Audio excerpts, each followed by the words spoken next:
the same time, we are here to recognize young talents with elected intellects, competencies, and conscience. As we know, education and youth go parallel. Knowledge is beyond intellectual search today. Youth know the intensity of self-consciousness and spiritual journey.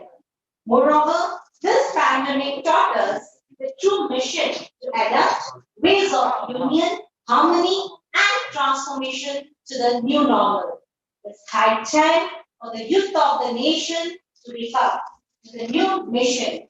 The dawn will soon be completed and the sun will again rise over the horizon. Let the youth rise until it dawn. Today, we have such energetic, dynamic contestants of Yugma 2021 in the form of the participants. Let me inform everybody, this year we have received more than 100 nominations from 50 different universities and colleges, out of which 55 got nominated for the stage 2 of the competition, and they are right there in front of all of us. So you can applaud for yourself and congratulations so much for making to the stage 2 of the competition, that is the oral presentation round. So can I hear a big yes when I say, are you all ready for the competition? Yes. A louder yes. Are you all ready for the competition? Yes. A better one. Well, so you have to fight it, you have to win it, and you have to grab this magnificent artifact of trophies as well as the cash rewards. Then let's start with the process. As you know that this contest has 3 stages. The first one was the written round where you all given the write-up, and this is the stage 2 of the competition, that is the oral presentation round. Well, in this juncture, this integration of education and spiritualism brings us a galaxy of luminaries to bless us in the form of jury. It's time to introduce our jury for the stage 2 of the competition. To start with, the magnanimity of an individual is known by how deeply they touch the lives of the others. And we are so deeply touched that a man of such divine attitude, a pious personality, noble at heart, a notable teacher, a father, a pure soul, and a blessed child of the mother. He is the chief mentor of Yugma and the first jury of the stage 2, that is the oral presentation round. Ladies and gentlemen, give a big hand for Sri Bhagirathi Mahapatra. So request you to please have the jury and I request Associate Dean Training and Placement from Srinivasa Swami to put the jury back on the floor.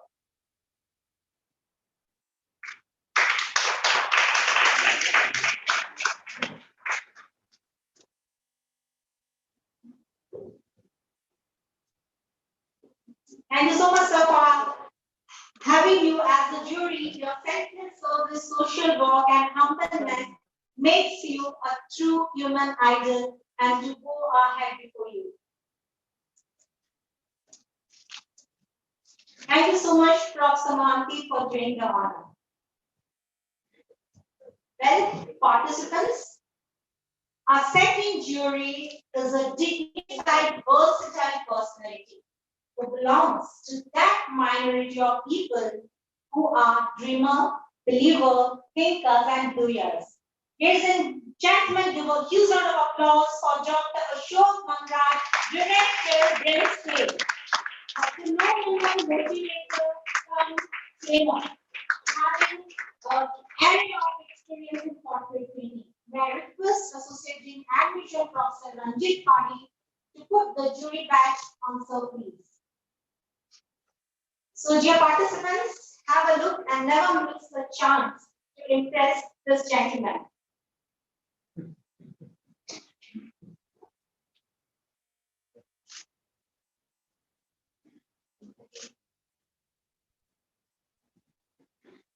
Thank you so much, Professor Pari, for doing the honors. Then, the last year, the third jury is vacant for someone whose lively attitude and dynamism is infectious. Her values and principles illuminate thousands of young minds like yours. Her pleasing attributes with powerful teaching and training skills exemplifies her as the source of inspiration. Ladies and gentlemen, give a huge round of applause for such a pious lady, Honorable Principal of the School of Management at our third jury, Dr. Sharmila Subramanian. Management participating in academic Professor Manolinian Naik to do the needful.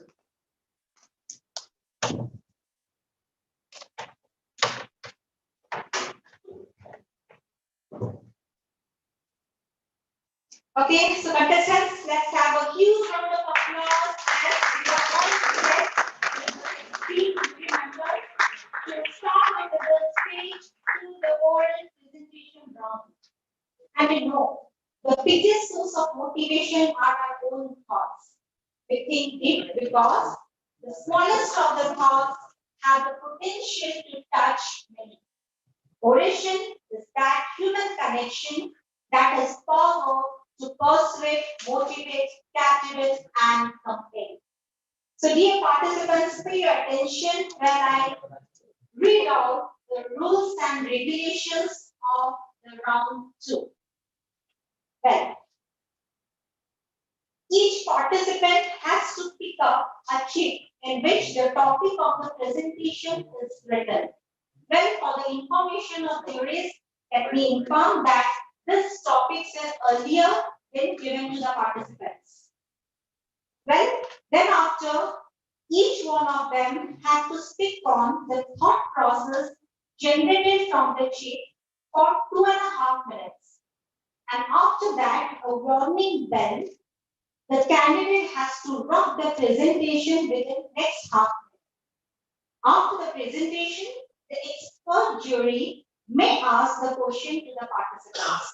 So the complete oral presentation has to be comprised and spoken for 3 minutes.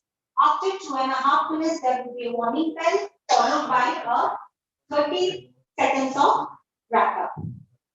Okay? So during the whole process, candidates do not use mobile phone, laptops, tablets, or any such gadgets. Well, so let's begin with the stage 2 of the competition. So before we start, I would express my heartfelt thanks and gratitude to the new registrar, Edgar Baleshwar, for their ample support and invaluable contribution for organizing Yugma 2021. So seeking the blessings from the holy feet of the Mother and following the visionary philosophy of Sri Aurobindo, let's start the stage 2, the oral presentation round. I wish very good luck to all the participants. Give the best shot anyone could have ever possibly given, because yes, the competition will be very tough. Well, so with the permission of the expert jury, shall we start with the process? Yes. All right. So let's show some energy while I call the first contestant of Yugma 2021. And she is Ithisri Mohanty. So can we have Ithisri Mohanty on the stage, please?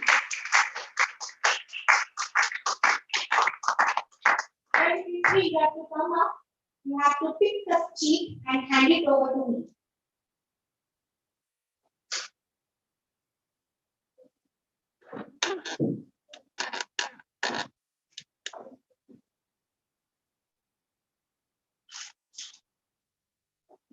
All right.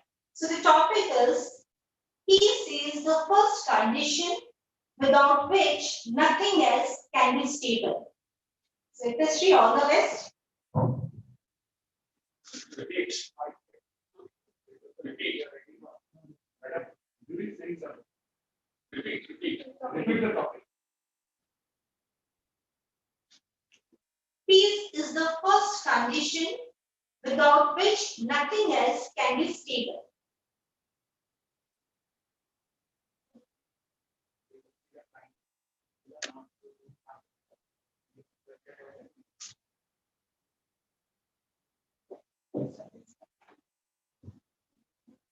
Good afternoon, everyone.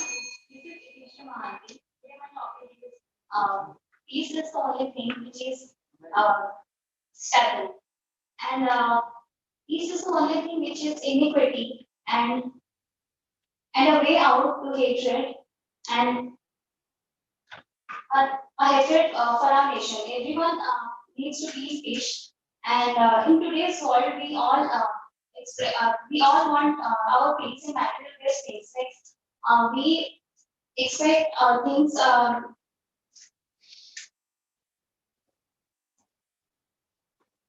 like we expect things from material-based things.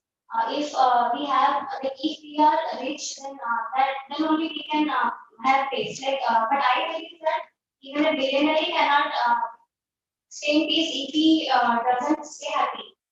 And that's all I want to say.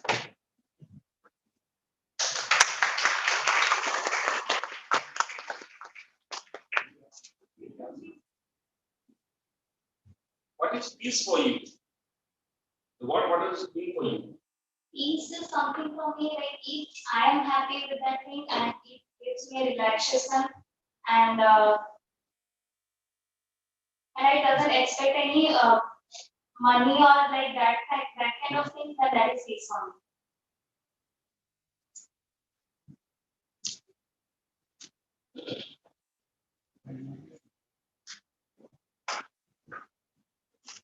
See,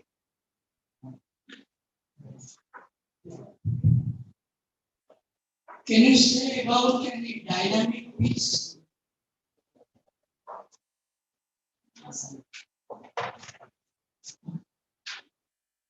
Dynamic peace, by peace, we can power your personality.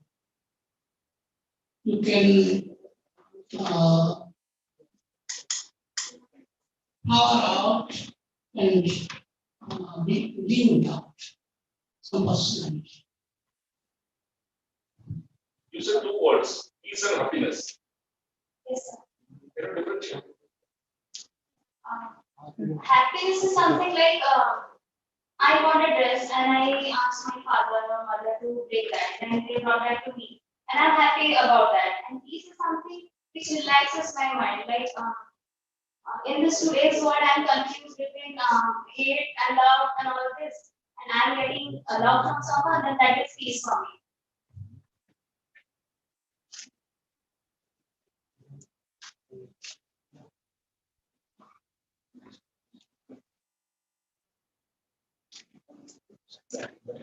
Thank you. Thank you. Alright, thank you so much, Nitish, to understand being the very first contestant was very special, exciting, some and anxiety also. So excellent. Anyway, shall we move to the second contestant with Sinchan Ra. So Sinchan Ra, can you have you? Sinchan, you can pick the chip and hand it over to me. Well, this is for the information for all the contestants. The jury, the expert jury can ask you question after your 3 minutes of presentation. Alright, so the topic goes like this. The divine truth is greater than any religion or creed or scripture or idea or philosophy. I repeat, the divine truth is greater than any religious or creed or scripture or idea or philosophy. Sinchan, you are ready? All the best. Good afternoon, everyone. Now, this is Sinchan presenting before you on the following topic. The divine truth is greater than any religion or creed or scripture or idea of philosophy. I believe there is no religion or culture that teaches us that we are separate. For example, Brahmin, Christians, Sikh, Parsi, etc. It is all us humans who have segregated each other based on cultures, religions. It is us who have separated people belonging to their caste and creed. It is us who made philosophies and made others believe on it. So it's all human related theories. No religion taught us to discriminate on the basis of color. It is all human related theories who make us believe, and it's not a belief which is going since 10 or 20 years. It is a belief which is going for like we are following since hundred of years. And if in today's world we want to make a change, it is not easy for sure, but it is not impossible at the same time. That's all from my side. Thank you.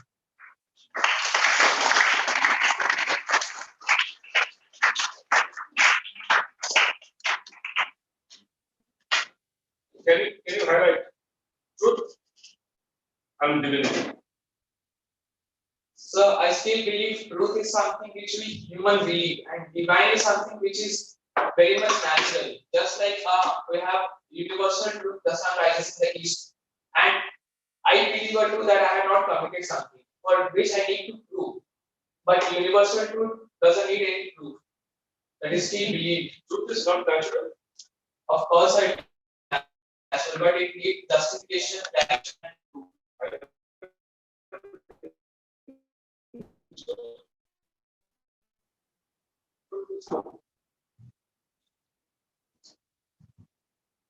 Since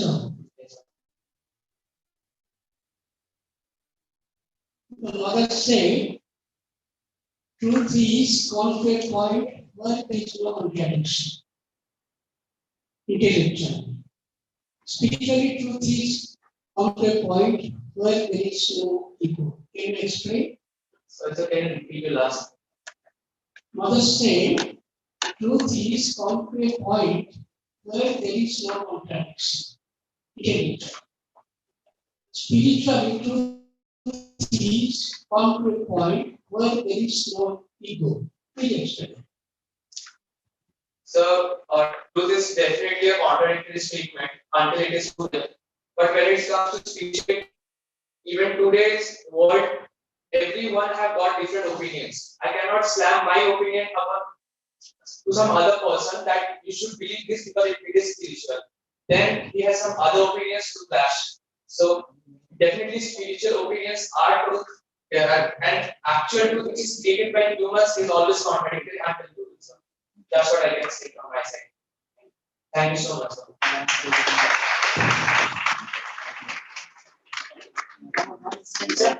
One more question.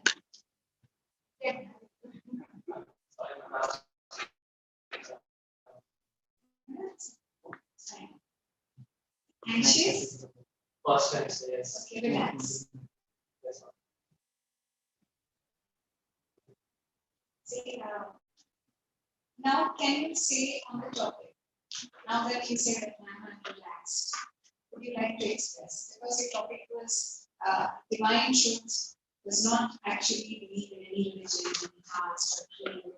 Can you think of some more ideas from your personal life where you thought that it is very different?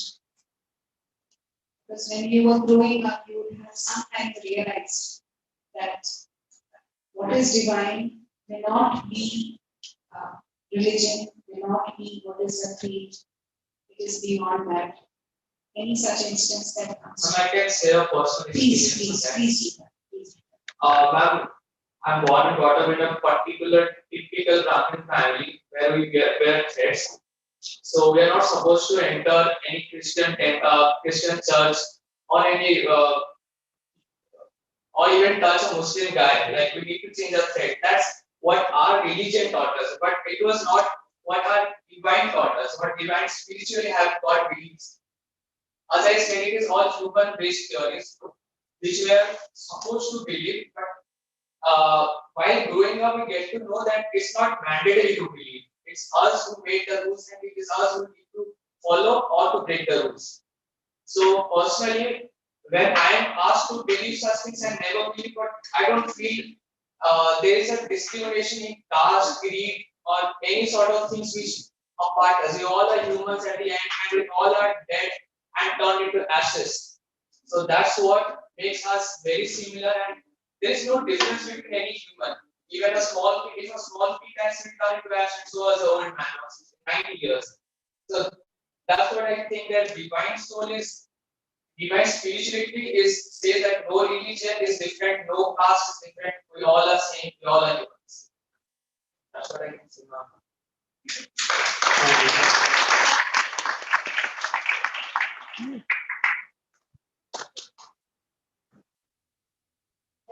To Ms. Sinchen, this is my advice to all the contestants. See the kindness of the jury giving a second chance to speak. This is just to encourage you. So please, when you come up here, take your 5 seconds, 10 seconds. Look at the jury, look at the audience. Give a green signal to the timekeeper. Once he clicks the timer, then you can start. So that will be very comfortable and you can express your thoughts. Okay? Moving on, the next contestant is Srimay Amrita. So big hand from Srimay Amrita.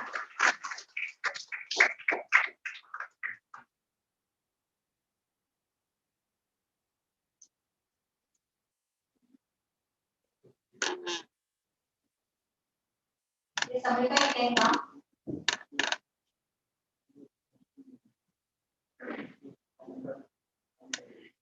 Listen to the topic. The topic is do not belong to the past dawns, but to the noons of future. Again, do not belong to the past dawns, but to the noons future. Take your time, relax.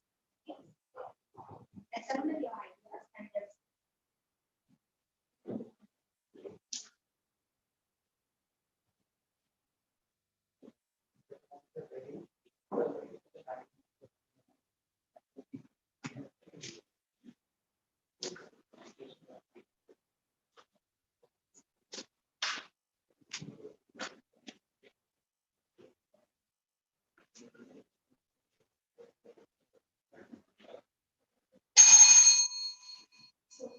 learn from yesterday, lead for today, and hope for tomorrow. By Albert Einstein. Good morning to all of you, respected jury members, dear teachers, and my dear opponents. I am Srimay Amrita, stand amazed you to air my views on the topic that I have been given. So we all know that everyone is not perfect. Someone has bad qualities and someone has good qualities.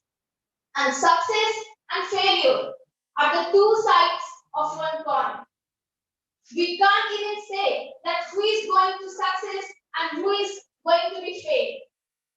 So yes, if any failure has been happened in the past time, we should regret about that. We should learn from that past failure and to utilize in the future. So we should not mourn upon our past. We should learn from our past so that in the future, we should become failure. And another thing is that we should have self-confidence in ourselves and we should believe in the divinity and spirituality. Even in the spirituality, it is said that if something is greater than us who is running this world show, we should believe in that power and we should believe in us.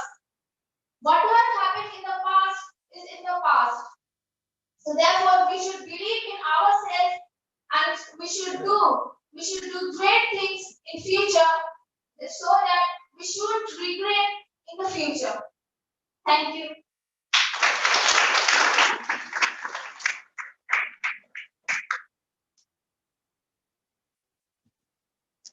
Srimay, one thing which you would like to do in future that the world will remember you as Srimay. To change anything that is any wrong thing which is going in this current situation, change that. to do some noble gifts for the people so that the world can remember. Your dreams, hopes, aspirations are about your past or future. So I'm hoping a better for the future, and I don't know about the past. I have learned many things from the past from my own experience. I have faced many failures, so I have learned from it, and I have made many mistakes in the past and still learning from it. And my learning will go on in the future, so I am hoping for a better future. Once again, take my question. Take it well. Your hopes, aspirations, and dreams all together are about your past, have something to do with that, or it rests in your future. Interest in future. Nothing to do with the past. Yes, I have done mistakes. I have hoped something in the past, but that doesn't happen. So hoping for a better in the future.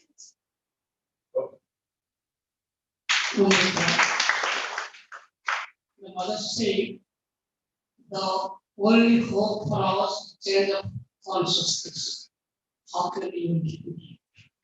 So can I just repeat it once again? The only hope for us is change of our consciousness. The only hope for future for us is change of consciousness. What do you mean? Yes. So it can be consciousness means we have to hope for a better future, and we have to just mold our things according to the situation, so that we can learn from the present and make utilize in the future. I think. How do you make your future not outwardly but inwardly? This is the question. To spread humanity among us, so that everyone can learn human, because it is beyond any religion, any structure. So humanity can generate love within us, so that in future, in the present situation, as there are many strikes are going, so that in the future it will not happen if a humanity will spread. So by this we can change it. Thank you.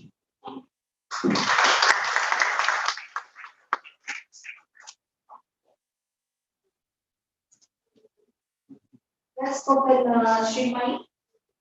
The next contender is Saswat Vadajana. So give him a huge round of applause as Saswat comes, picks up his feet and comes to me.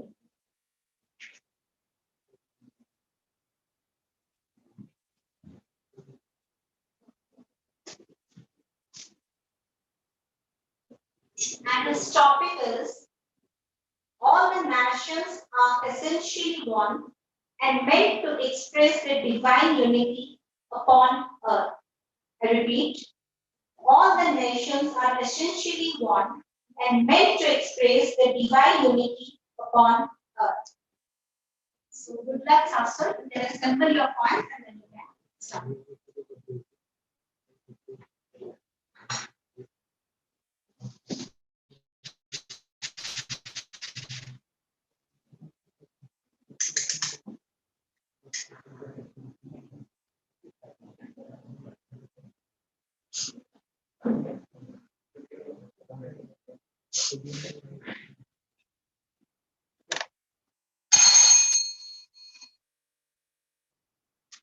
Hello everyone, a very good afternoon to all our present over here. I would like to share my humble respect and profound regards to the esteemed judges and the respected chairpersons. My deep affection go to my dear participants, and I'm so honored to be here in front of such an enthusiastic and cheerful audience. Well, that can be seen through your smiles. I, Saswat Vadajana, from Pranath Autonomous College, Khurda, I'd like to say something about this given topic, which is all the nations are essentially one and meant to express the divine unity upon earth. Well, when we were given the topic, I was preparing from this context as well, and I have thought something in my mind that, for instance, this is our body, and we have different organs and limbs, but they are interlinked with each other. For example, if I have an eye and I have a mouth, so how can I express it, whatever I see? So what is the meaning of my eye to be inside my body? When I came to this campus, I saw some persons, they were discussing about something. And he told the exact same thing that I have thought in my mind. He told about 5 major elements in the universe. That is fire, earth, water, sky, and fire, water, earth, sky, and light, I guess, maybe. So the thing is, our concepts are somehow similar. So that is the context of my topic. That we have different nations on the earth.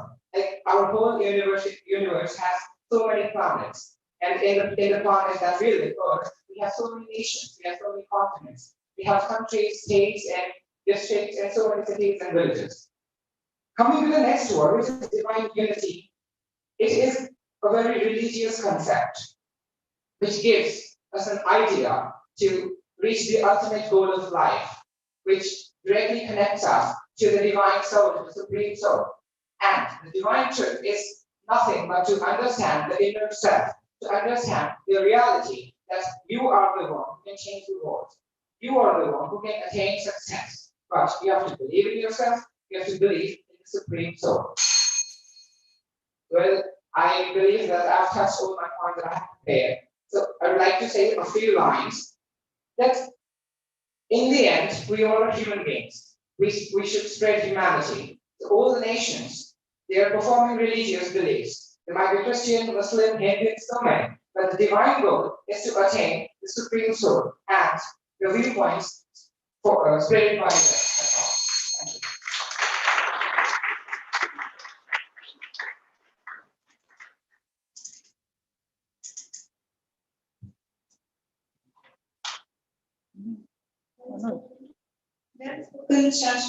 Thank you, ma'am.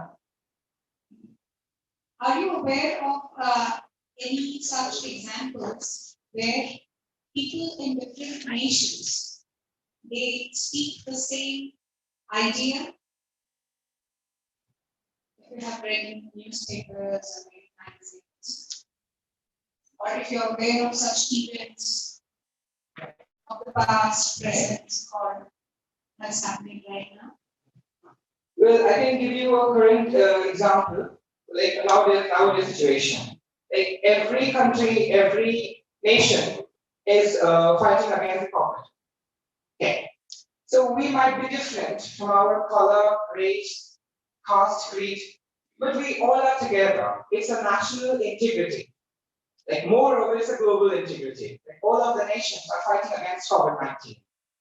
So here you can find unity in diversity. This is a prime example nowadays situation. I think these people. I think Okay. What are the search engine?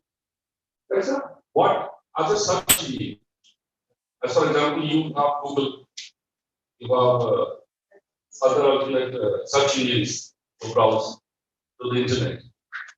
Okay, do you follow my words? You have different search engines yes, to sir. browse in the net. Yeah, Okay, yes. so what do you think as a search engine to browse and bring out divine unity?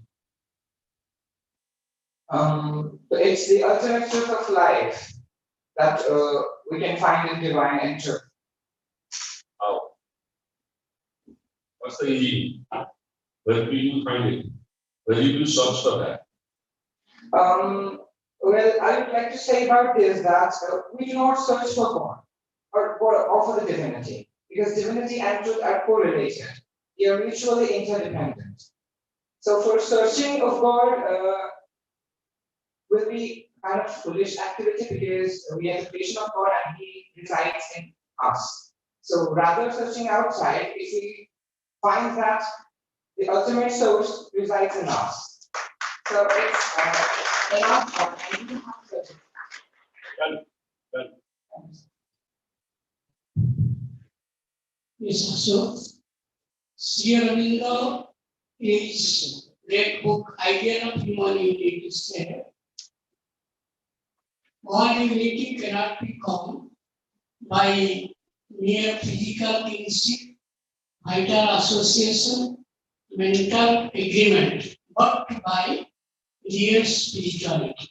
How can you support it? This line.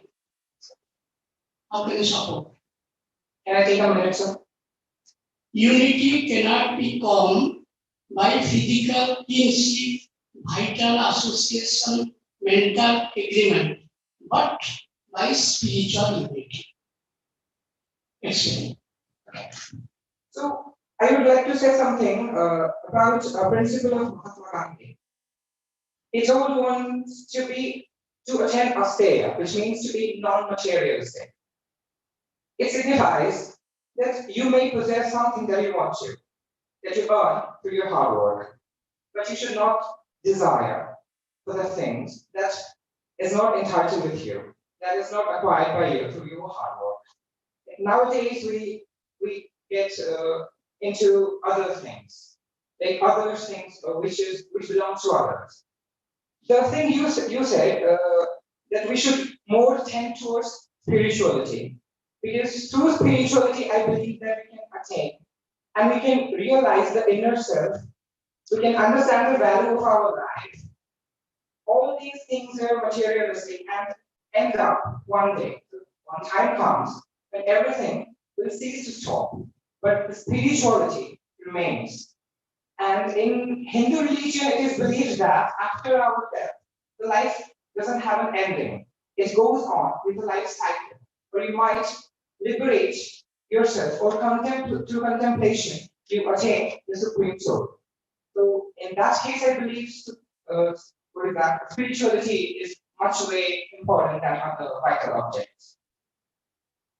I think so. About just one line. Just one line. Yes, yes. I appreciate everyone's efforts to be here and to tolerate me for the 3 minutes and each of my words. Thank you so much.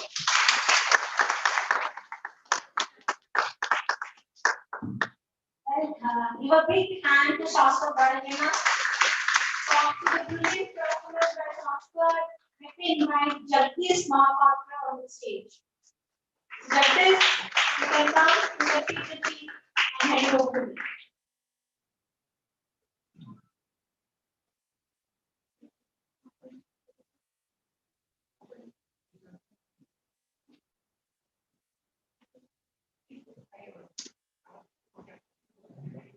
And its topic is, all the nations are essentially one and meant to express the divine unity upon earth. I repeat, all the nations are essentially one and meant to express the divine unity upon earth. So, Sanskrit, assemble, just this, right? Assemble your points and then we can start.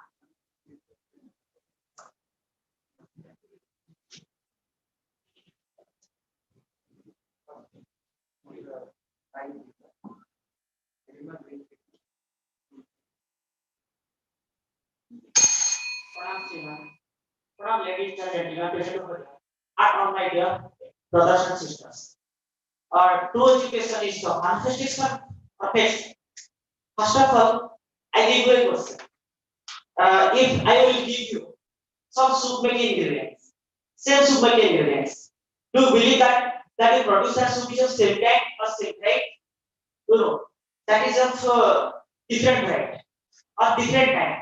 Like that in our life, in our life is so many fundamental aspects. But on this in this environment, on this topic, I got 2 aspects of life. The first part is how I build a richer family habitat, and the second one is how I culture a healthy mindset. Idea rules the world, and human is the blessing of God that has enormous power and extraordinary control. and a small change in the human body is directly impact on its habitat and directly impact on its part. So a small change in the I think frontier world is valuable ethical and liberal values uh, in our earth. So that's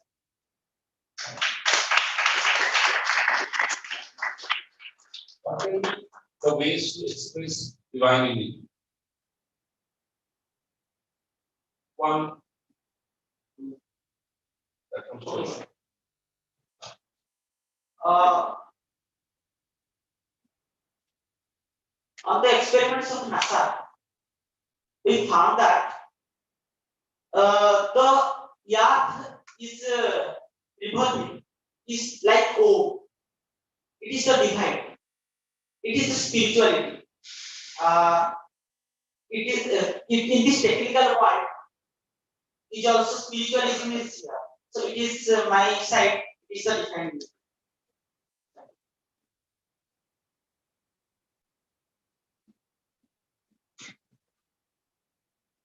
If this shows how humble, why are you saying sorry for everything? You need not say sorry. You're expressing very well. How do you see unity among nations? Because that is your topic. Yes. So how do you see unity among nations? This is unity among nations. Yes.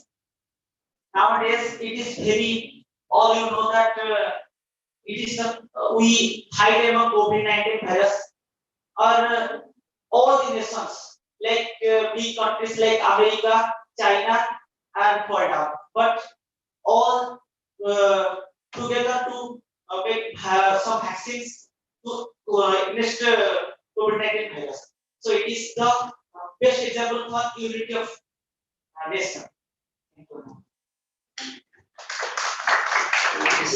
This is for all of us. If you have been in place of Joe Biden, what have been your stand for this? अगर आप America का राष्ट्रपति हो गया, what you have done for divine unity, all nations. South Korea. Oh, thank you. What do you mean by divine? Please. On side time, divine is spiritualism.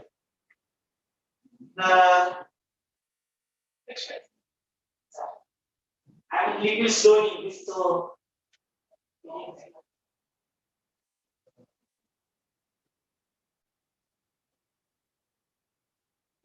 what is happening outside that we see, it is truth, but that is do by God. That is our faith, and this and that is the divine, in my opinion.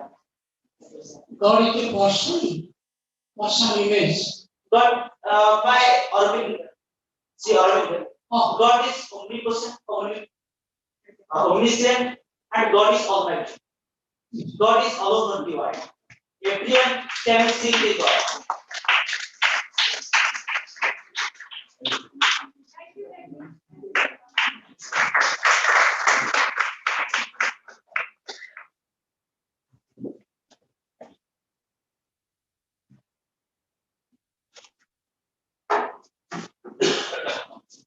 Very good, Jagdish. Anyway, it has been observed that some of you are actually looking at your mobile. At the starting of the stage 2 of the competition, I read out the rules and regulations that I suggested. You are not allowed to use any gadgets. Okay? So please you people please switch off your mobile. So moving on, the next participant is Dipsika Bhomik. So give a big round of applause for Dipsika Bhomik.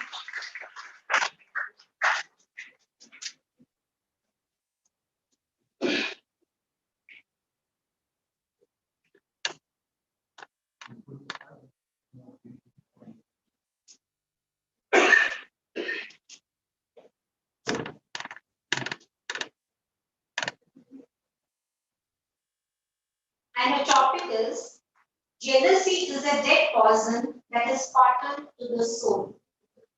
Jealousy is a dead poison that is fatal to the soul. So, Ritika, you can wait for 5 seconds, assemble your points, and then you can start. Look at it.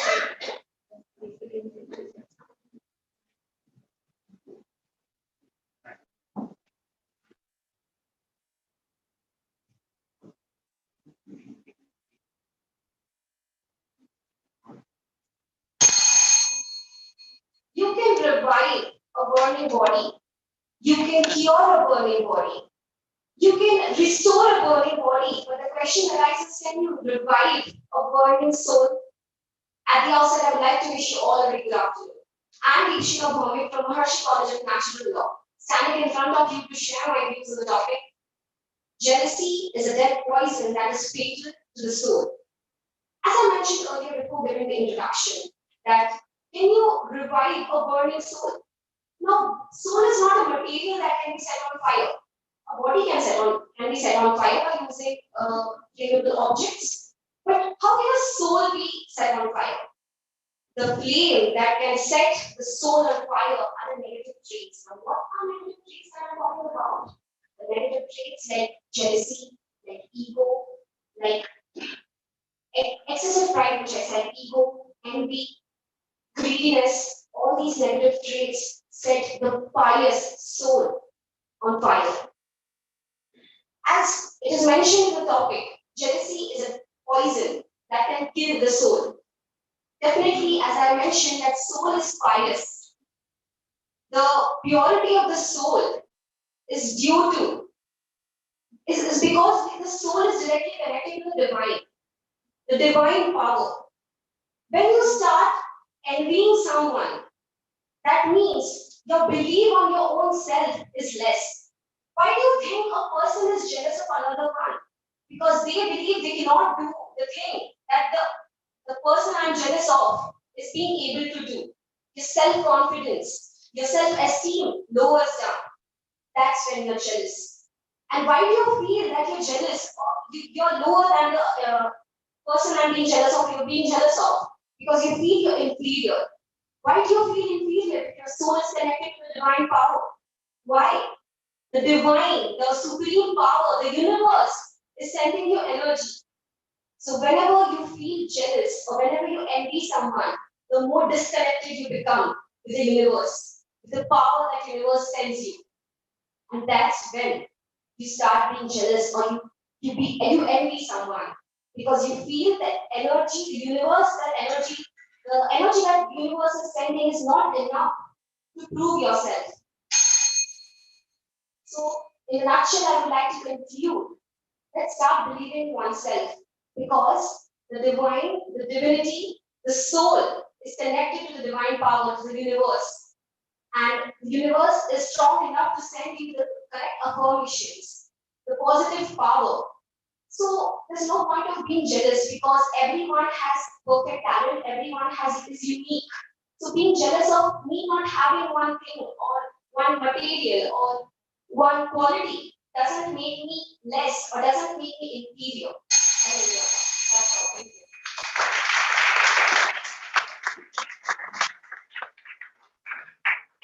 Does jealousy help me to identify, to recognize the goodness? No, sir.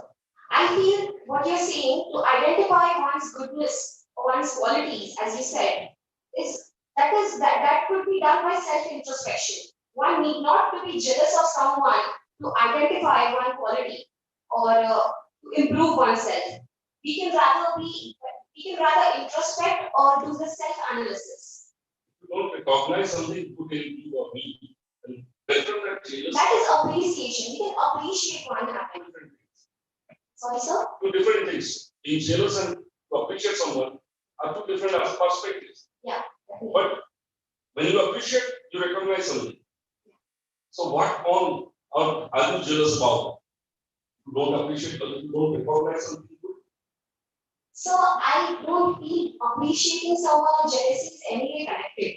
Because appreciating someone would be, repeat your question, pardon? It's not trying to connect. Can you differentiate? If I'm jealous of you, I sense something good in you Yeah, that I don't have. yeah, I recognize something good in you that I don't have. That makes me jealous. Right? yeah. That's it. You're proving my point against me. Okay, I would like to add up by saying that you have seen something good in me. Definitely, you want to improve in that. So, what I mean to say is by recognizing that you have something good, you are you're contradictory my points. You have something good in you that I don't have, maybe. So, I'll analyze it and I'll try to inculcate. Jealousy degrades it, degrades my confidence or degrades my opportunity, limits my success. So by acknowledging that you have something nice or something good that is not within me, I would rather embed in me or inculcate it rather than jealous.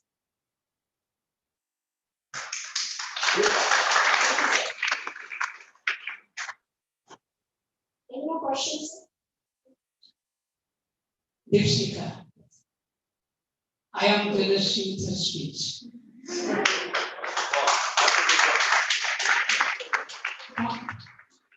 But this is not poison to my soul or your soul.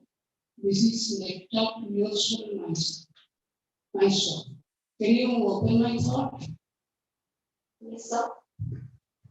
So as you said, it's nectar to your soul and my soul. It is definitely nectar to my soul because I got a compliment. But it won't be. So the term jealousy is, I find, is negative. What you said that you are jealous of my speech. Rather, you could have used, you appreciate my speech and you would like to have it within you. So rather using the term jealousy or envy, we can use that is something that one would crave to have. Human nature, by nature, is has. Why do you think we have so many inventions? Why do you think if the NASA is launching one missile or is launching a spacecraft, the ISRO is being criticized for not doing so because we envy NASA because we don't do so. So that competition, if it is healthy, it's fine. But once it starts degrading your self-confidence, once it starts criticizing you in a negative way, that's where it lacks, or that's where it inhibits your growth. So that shouldn't be there. You overcome your ability. Overcome your. Yeah. It may help you to overcome your ability, one if taken in a positive way, not in a negative way, to degrade you.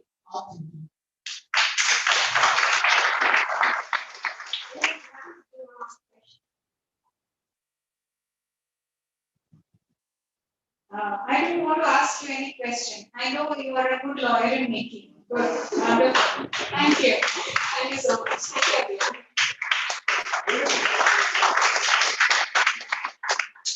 Excellent direction, Yugma. I'm very sure you are able to impress the jury. Let's give her a big hand. And I call the next contestant who is so speaker Kota. So give a huge round of applause for so speaker Kota and becomes stand up the team.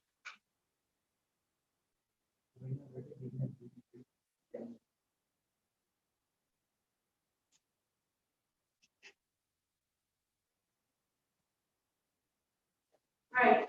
And his topic is the soul in man is greater than his faith.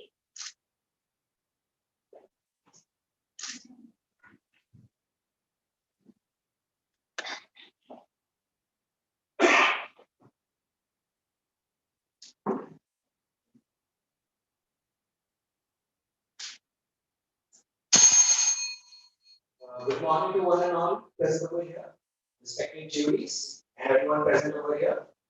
I'm Somshekar Hota of Mahasi College of Natural Law, and I'm going to speak on the topic the soul in man is greater than his faith.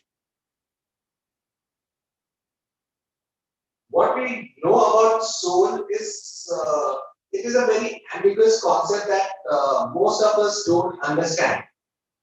The concept of soul can be divided into two aspects. One is what we call Shiva, and the other is Devi. Shiva is the part of soul that we don't understand, that we are not able to see.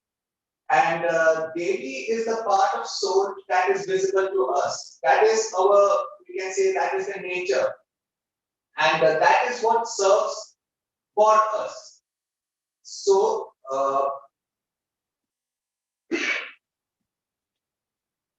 the soul in man it keeps on adding itself with experience, and it grows throughout the life. Now, most of us are quite young, and it's hard for us to understand the concept of soul and divinity. But as we grow up, through experience, we gather the experience, and that helps increasing the, you can say, the quality of a soul. And there will be a time when, if we try, we can overcome our nature. That is our instinct. Our instincts make us do things that we do involuntarily. So when we overcome this, the soul becomes greater than it, because the soul is ultimately that is going to is a part of God, we can say. So in short, soul of in man is greater than his state.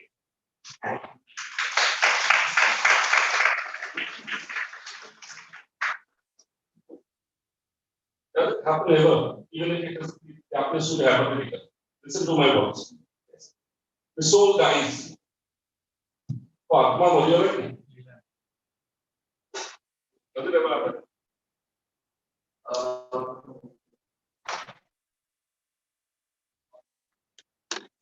So at times, sir,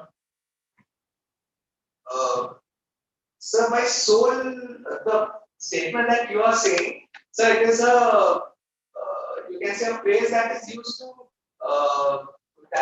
when a person is not having any feeling for something. Sir, as I said, soul is it is a very ambiguous concept that means differently for different people. So, Soul is ambiguous. so the concept of soul is very ambiguous, sir. Everybody has a different definition for it. So the sentence that you said, when a person becomes so logical, so rational in his mind, that the feelings and emotion that do not bother him anymore. So we tend to say that the soul inside him is dead. That's opposite. Sorry, sir. That is opposite.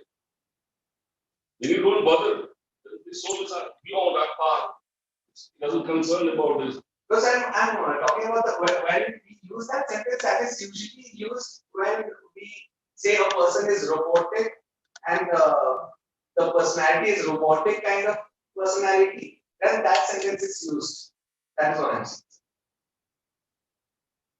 When you commit a sin, Yes, sir. when you accuse yourself, when you introspect, when others accuse you, curse you,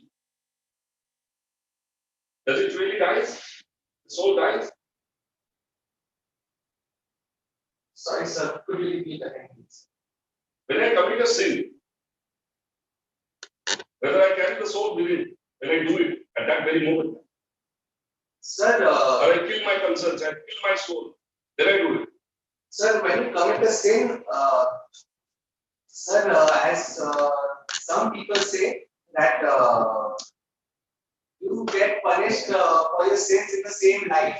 Sir, the concept is, if you commit a sin and you are guilty about it, so then you say that the soul within us is dead because you are guilty about it. But when a person is not aware of it and does it unknowingly or something, is not guilty about it, so it doesn't bother him.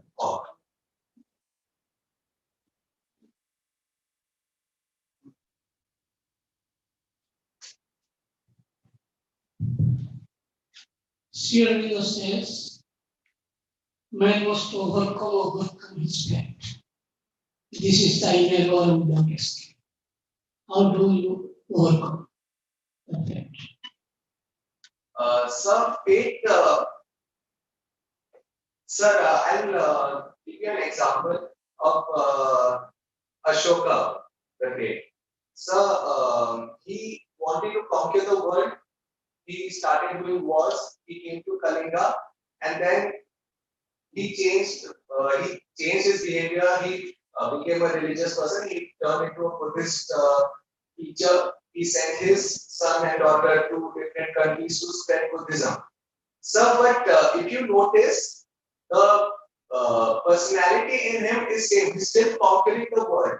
First, he did it with the instrument of weapons. Then it became religion, sir. So the personality or the fate, you can say, still got fulfilled. But he did intervene in it and changed what would be, maybe he would be called ruthless, a ruthless king. But he got his fame as a very generous man later. That is Dhamashok, because he intervened and chose a more peaceful way of conquering the world. Thank you. Thank you, sir.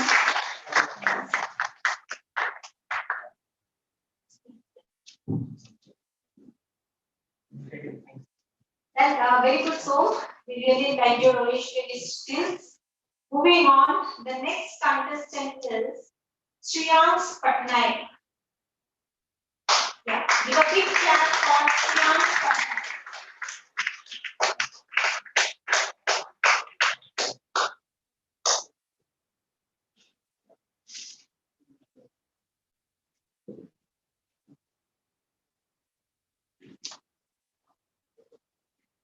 And the topic is, all who are truly strong and powerful are always calm. All the best, friends. You can assemble your hand and then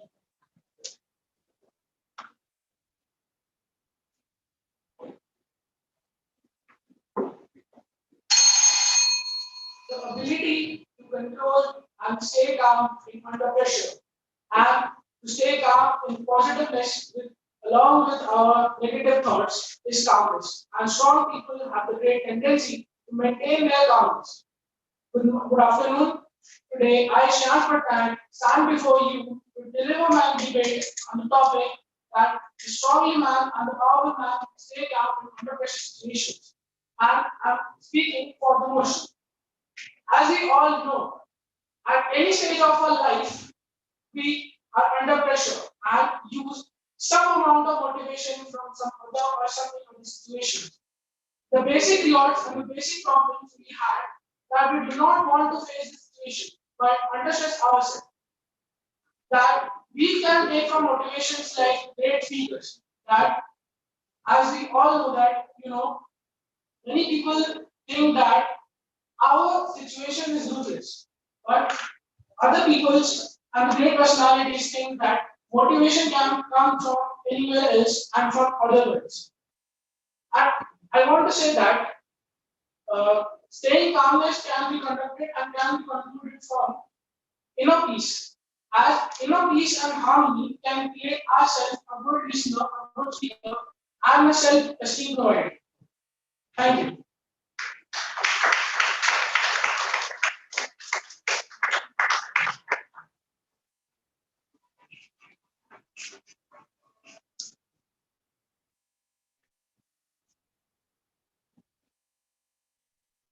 People say when there is calmness, we expect a big storm.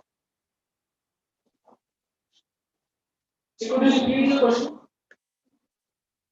जब सब कुछ शांत दिखता है तो ये अंदाजा होता है कि कोई तूफान आने वाला है. It's a pre concept, मतलब लोग पहले से उसको अंदाजा करते हैं कि maybe there will be big storm.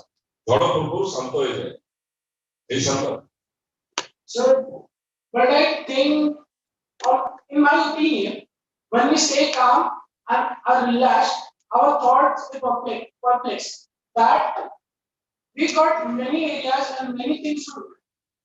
If we indulge in many things at a similar time, we couldn't expect great emotions.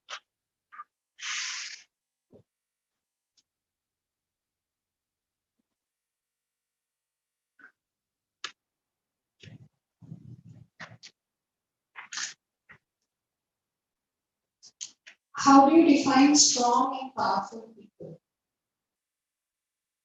For you, who is strong and who is powerful?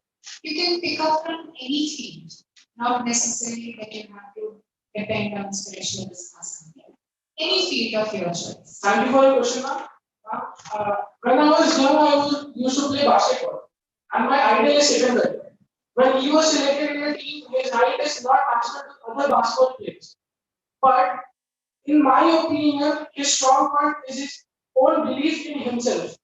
As his shooting style was not good as good other players, but he believed in himself and started doing other things like staying in own shooting position. He shoots the ball. Nothing else he had discovered from other players. He believed in himself and started gaining good success. So, do you think he was aggressive, or do you think he was calm and he was working on his skills? No, he was calm and working on his skills. So, I think you have defined it all. Yes, ma'am. Yes. Thank you. Thank you. Stairs. Mother said, calm is more positive than positive. Can you repeat? Calm is more positive than quiet. Can you? Sure, sir. Sir, as we know, while we stay calm, we indulge our brain with, we do not indulge our brain with negative thoughts.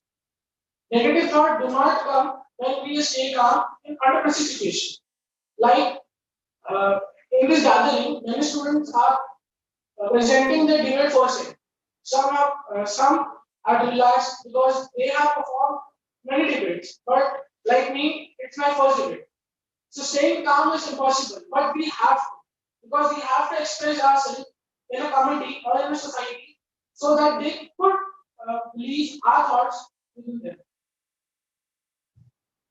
How can calm more positive than positive? What is the difference between positive and calm? First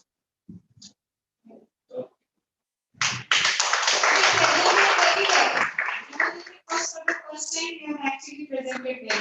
Okay, very nice. Very good, Sriyan. I think you have addressed the jury to some extent. Well, let's raise the energy level of Anandita by giving a huge round of applause for all the participants. You can applaud for yourself as well as for the fellow contestants. Moving on, the next contestant is Chinmay Krishnalal Mishra. Chinmay, you can come up on the stage with the chick.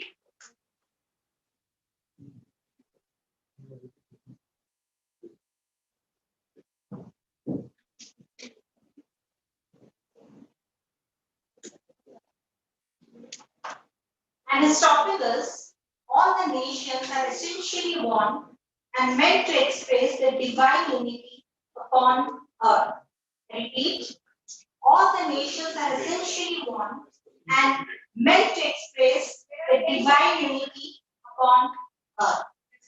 There are 10 topics which have been given to all the contestants, and all the contestants have prepared those 10 topics. So obviously, whoever picks up the chip, there can be a repetition. It depends on, and it depends on their thoughts.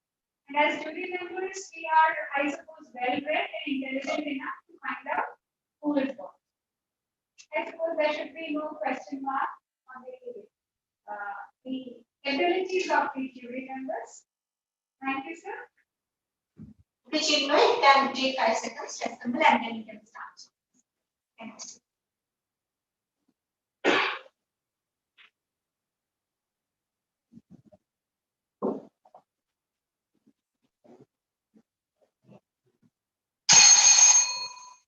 So united to stand and divided to fall. I wish an energetic good afternoon to all of you, honorable jury members, respected faculties, and all my dear co-competitors present over here. This is Chinmay, a plus 2 second year science having chemistry honors of SS Autonomous College Schooling. Is proud as standing in front of you to express my views on the very appropriate topic, that is, all the nations are essentially one and need to express the divine unity of the earth. So, as I told, united we stand and divided we fall. As we can see in the past, when Japan is suffering from the worldwide disease, that is when America threw a bomb for Fat Boy and Little Boy in Hiroshima and Nagasaki. The Japanese people get united and create an evolution and started thinking about the new generation, and now Japan is united and Japan is now counted as a developed country. In Russia, we can also show that the young generation, the youth generation gets united and build a new nation, and now it is also developed. Without unity, we can't build a nation strong and progressive. If a nation wants to be the icon of the whole almost world, it first starts to perfect unity. Without unity, anything is not possible. If a nation starts progressing, then definitely we should know that there is unity. Without unity, if we can take an example that if there is a single matchstick, we can easily break it. But when there are a group of matchsticks, we can't break it. That means if unity comes, then it is more powerful than singly comes. Unity means universal thinking, nationalism, independent thinking for nation, dependence upon the nationalism, and last one, T, talent dedicated for the nation, and why? That is, you are dedicated to the nation. So, with this, I complete my speech, and thank you. Have an energetic day.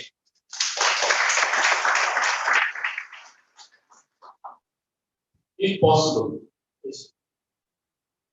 Your hashtag is your tagline is a slogan is about this unite all for the divine.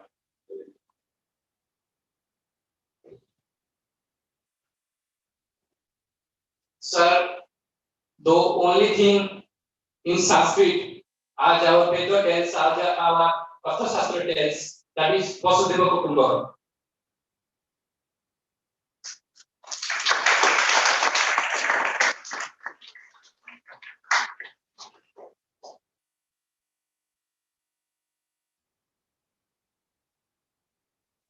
I repeat your Sanskrit sloka. Yes, sir. Ayam nijam param veti pranang lahu cetasa udar ceta manasa vasudhaiva kutumbakam. What do you mean by udar ceta? Udara Cheta. Sir, Udara Cheta means, as Stan told, calmness. Udara Cheta means feeling, a positive thinking to everyone. If we inhale the negative thoughts, negative words, and negative actions into our positive mind and utilize it in a positive way, so no one can harm us, no one can irritate us, and no one can take us to a wrong path. And it is called Udara Cheta. Give an example. Even yes, sir. So community, sir, the lion is aware of his strength and power. So he is calm, as you told Udarata. But a toaster always rounds around the elephant, that he has fear of the lion, that the lion may attack him. So he is not aware. So Udarata is the son by lion. So he is calm. Udarata, sir, doesn't is different in different meanings, sir. If a good person wants to in front of us, then we should think that it is a thing of manufacturation, sir. It is different in different ways, sir. Udarata, thank you, sir.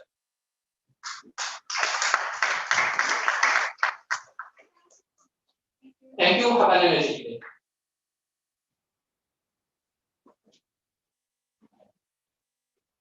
Well presented, Chinmay. Everyone will hand. The next presenter will be Sabriswar Sahu. Let's clap for Sabriswar Sahu.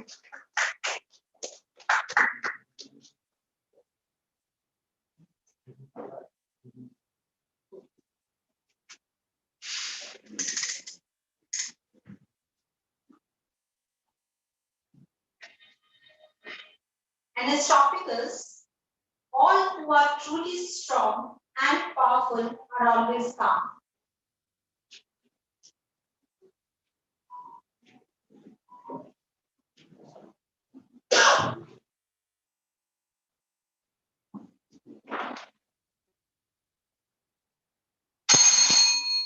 Life is life, whether in a man or a cat or a dog. There is no difference between the cat or a man. The only thing of the difference is between the human conception of right that the man's own ignite. A very poetic afternoon to all of my honorable panel of judges and my dear friends. I am Sabriswar Sahu from Samanta Chandrasekhar Autonomous College, Puri. Stand before you to talk about today's topic. All who are truly strong and powerful are always calm. Before starting this topic, from my core of the heart, I would convey my sincere prayers and give a garland full of hopes to the feet of Sriman Sri Aurobindo. Sri Aurobindo was a great man. He is a great Indian philosopher, a great guru, or also a great poet, who is also a great nationalist. He was one of the most influential nationalists of Indian national movement to give India freedom. As I said, if the whole world becomes a one-day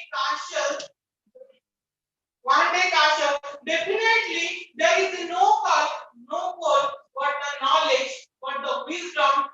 Still, Aurobindo will be needed to be read, to be reflected, to be meditated upon. So, from this point of view, I include all who are truly strong and powerful and calm. Sri Aurobindo told that there is nothing on the surface of my life to be you to see, because the all things, my dignity, my achievement, my lifetime, as I with the drop of with a great ocean of the consciousness. Sri Aurobindo tells us, when a man has the consciousness, he has the right to believe what is the darkness and what is the light, what is good and what is bad. And in this way, he concluded this yoga. Yoga is also one type of calmness, though yoga means union. Union means the perseverance of human supramental mind with the human supermind. And lastly, I want to say that when Sri Aurobindo had started his second struggle for the life, he started the ignorance to remove the ignorance of the darkness of classes from the poor and needy people. He started to liberate the unconsciousness, and this way, all who are stay their calm mind. Thank you.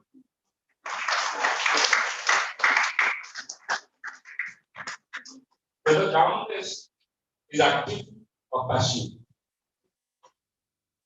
Whether calmness is always active, because as we know that calm and quiet are two different things.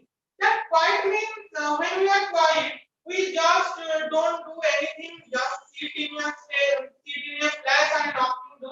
But when we are in calmness, we do things, but in a process. There must be a level of things to do. So in my opinion, calmness is this.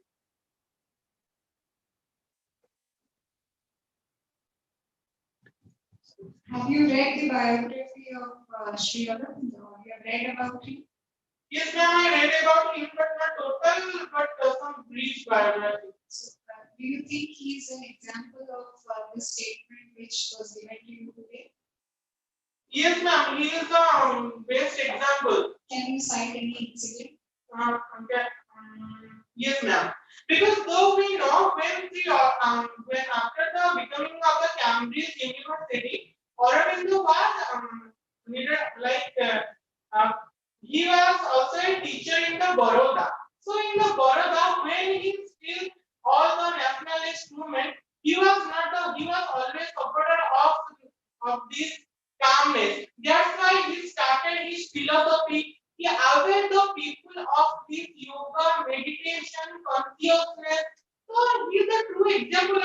calmness, in my opinion.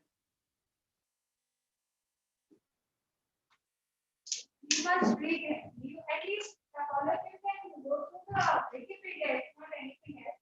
You can because he was a great nationalist, he was a revolutionary leader. So I think you should read, and not because we are doing this program, it's just because we should know who are the leaders in our country who have given us what we are actually living in today. For that, you should read. Okay, thank you. Thank you. Thank you. So, any question?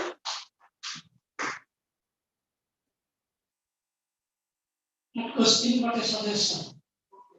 Uttarapara Vibhasan, speech of Uttarapara Vibhasan is a very good example about calmness still in 10,000 audience, no mind, but all are calm.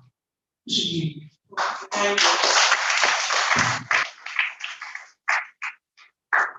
Well done. So moving on to the next, let me call Suryakant Khilla.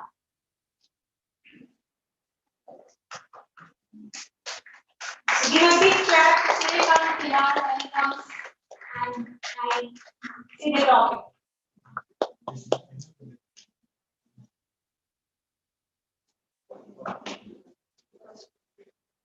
Surya, you can come in.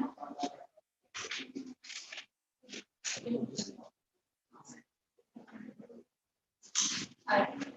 So this topic is, it is the divine presence that gives value to life. I repeat, it is the divine presence that gives value to life.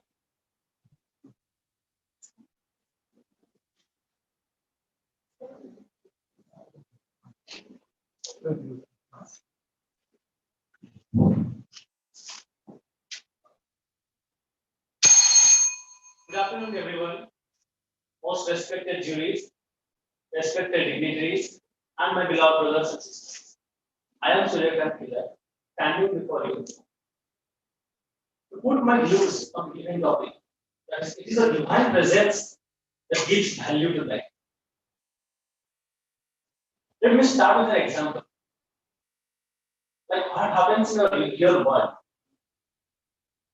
As soon as a baby is born, we, people of different religion,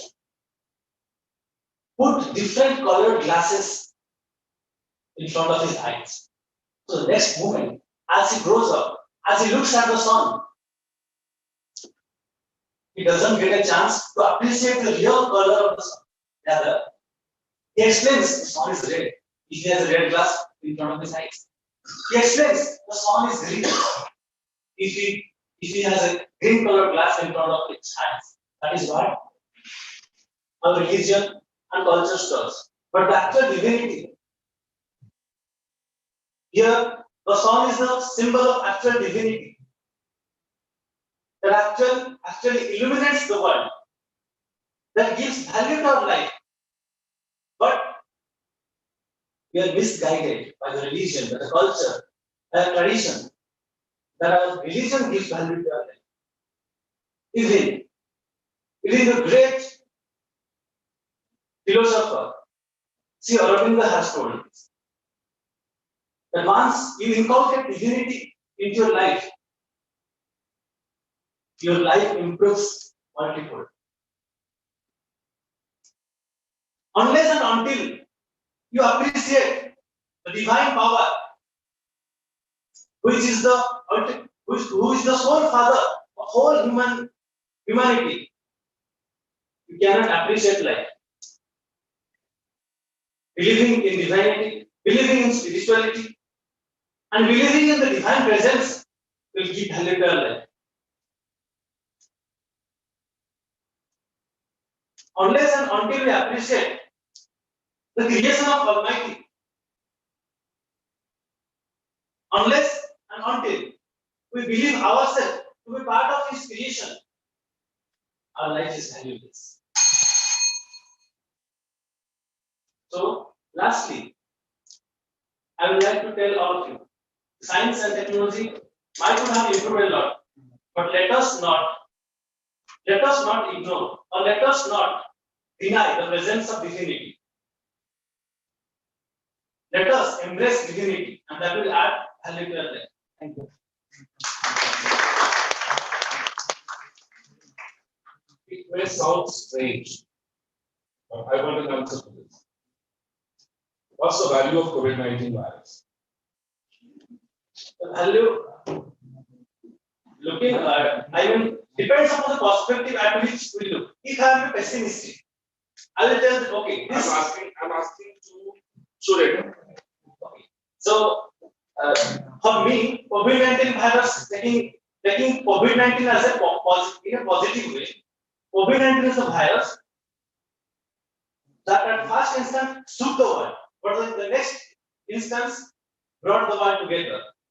It allowed us to fight together. This COVID-19 virus taught us the value of a family life, the value of a personal life. That's it.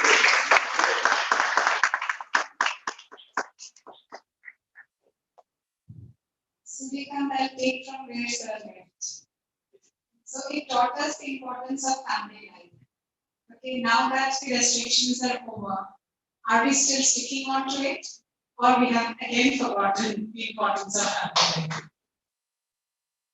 So, not all the individuals on earth are same. Not everyone has the same principle in life.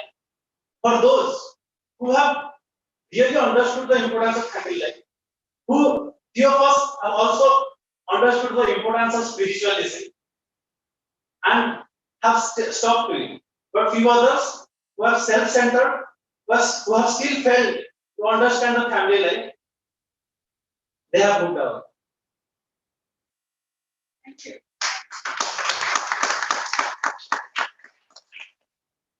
Suryakanta, when you feel more divine presence, for example, in temple, in universe, in this place, in your heart, in difficulties, in work,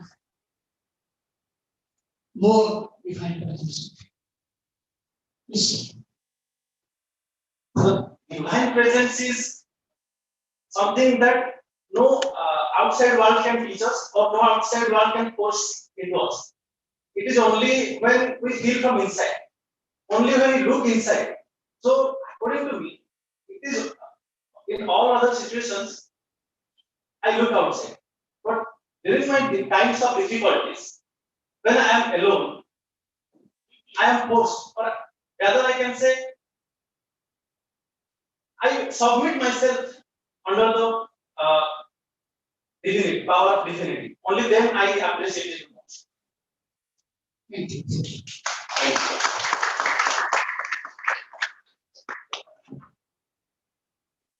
Thank you so much, Suryakanta, for that amazing presentation. Moving on to the next contender is Abhijit Kar.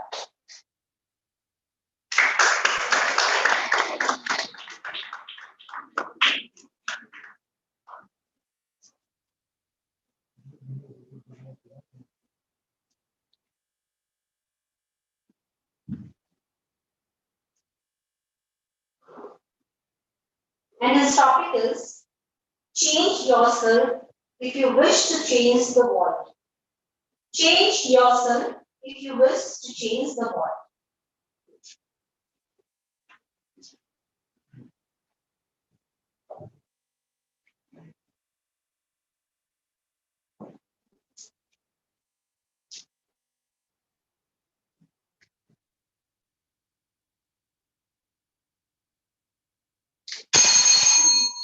Good afternoon, everyone.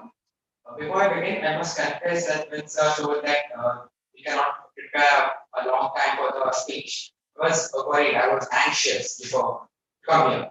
But then a quote by Sweet Mother, came to my mind. It is of no use to be upset or to torment yourselves. Only in peace and calm can we get the good experience back. So may the mother, may sweet mother, bless my words.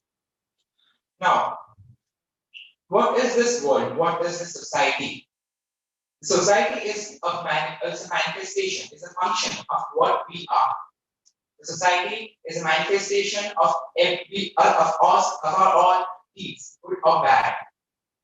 We make up the society, all the 7 billion human beings and all the rest billion of living beings. What we do is manifest in our society. So, and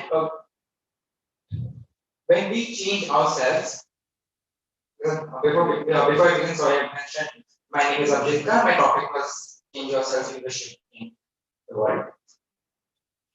So to change the world, we need to change ourselves because the root cause of all the sufferings that we have in this world lies in the root, in the same outcome, the ignorance of our mind, the ignorance of us.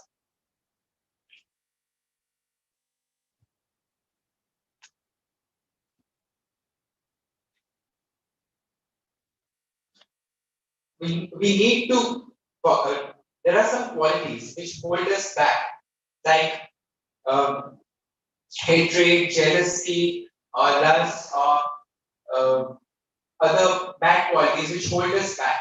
Only when we get rid of these qualities, and only when we fill this world with love, with compassion, with humbleness, with kindness, can this world be a better place. And above all, compassion. But Sri Mother said, the compassion is a pity, with pity of strength and kindness. With compassion, we can bring everyone together. We take everyone with us. We can change the society only when we bring everyone with us. But that doesn't mean that only will change only when others change. Sri Mother said that you do not need to wait for others to be sincere. You need to be sincere yourself first. So only when we bring others together, only when we take others together and change ourselves, only then the world can be a better place. Thank you. Very simple. You wish to change the world, Yes, sir. if at all. What is the world mean to you? So first of all, to change the world, as I said, we need to change ourselves. What does it mean to you? World. The society itself, all the people we live in, all the people here, all the people that surrounds us, all what we do, all the people what they do, that is the world. Not just land or sea anything. What we people do, that creates the world. So if you want to change, we need to change our perspective, we need to change our actions, change the world.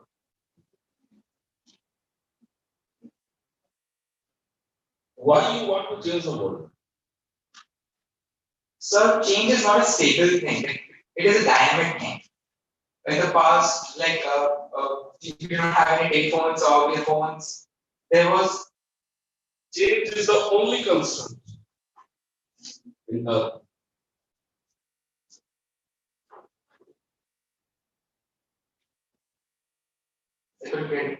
Change is the only constant thing in the Earth. It's not dynamic. It's not static. Yes, sir. It's not stable, it's dynamic. We need to change, we need to evolve ourselves. The changing world, we need to.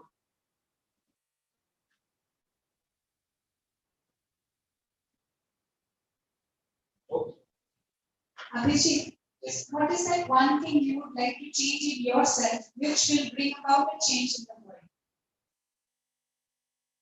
I'm a medical student and I think I'm very lazy while studying. So I think I need to be more punctual or more sincere in my classes. If I be a better student, I can be a better doctor and can bring a better society and can build a better society. I think that must be that I want to change myself.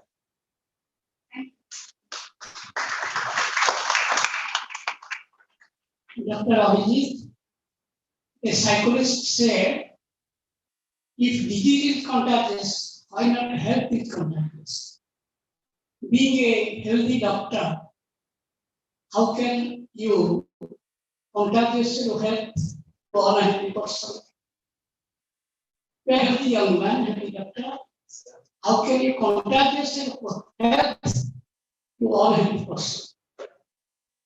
So WHO defines health as a state of well-being of both physical and mental. and social as well. So there are two kinds of physical and mental. If I want to change the person and the person that he is unhealthy in terms of health, in physical terms, so I need to treat him. I need to prevent any disease that is going to be manifested. If it is unhealthy in terms of mental terms, I can only guide him. I can only share my experiences, what I think he should do. I cannot force him to do it. I can only share my experiences, my knowledge with him, so that he may turn to a better, a healthy person. Okay, I am thankful. Thank you, sir. Thank you. It was indeed a very superb performance by Abhijit. So thank you so much. Give him a big round of applause. The next one is Hitansha. So Hitansha, can we have you on the stage?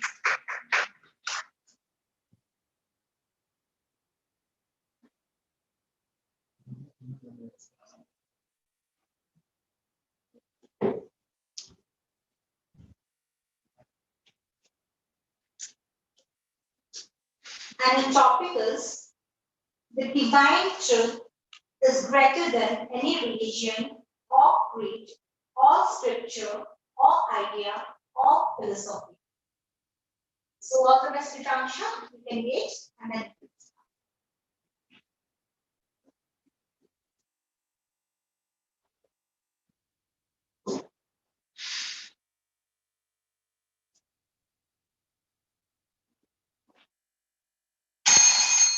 A very good afternoon to everyone, from jury members and all the participants.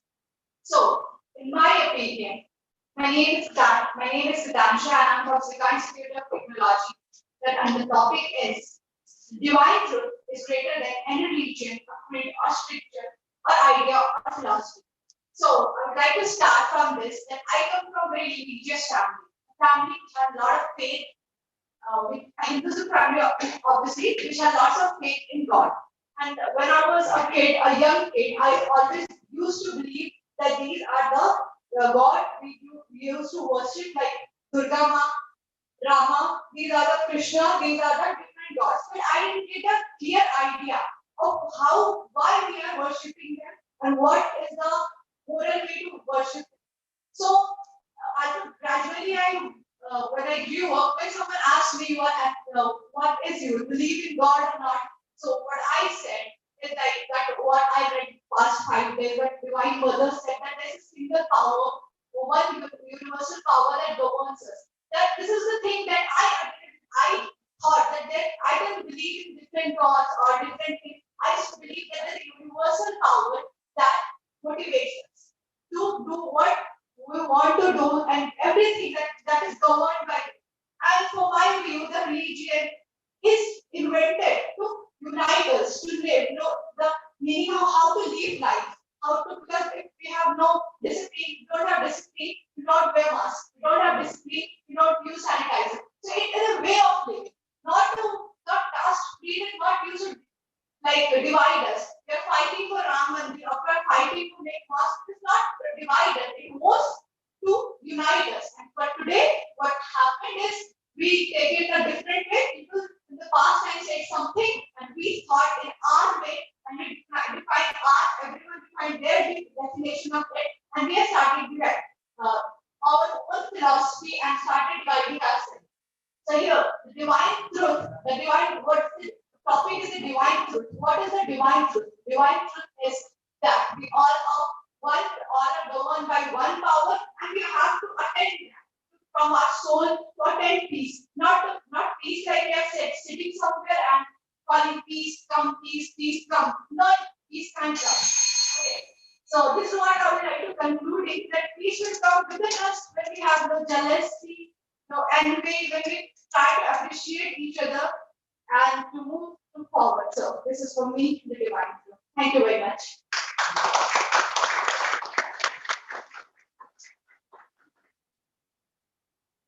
Any manifestation of divine truth? Every divine truth is like divine power is every form, like any manifestation, any rock, a plant, an animal, movement, and everything manifested. And for me, this word is test period for us to go through. And once we pass this test period, change to the to attend the consciousness.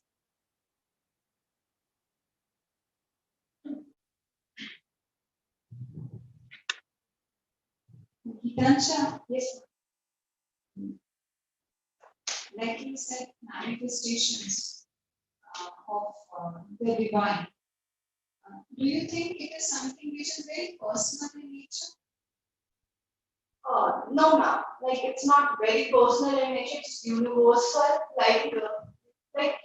Some of the jury members said, like some of the speakers I have heard is like they said that like some of the chief guests, I don't remember who said that the rock has love so that they are founded and they love. That's why they are in solid form.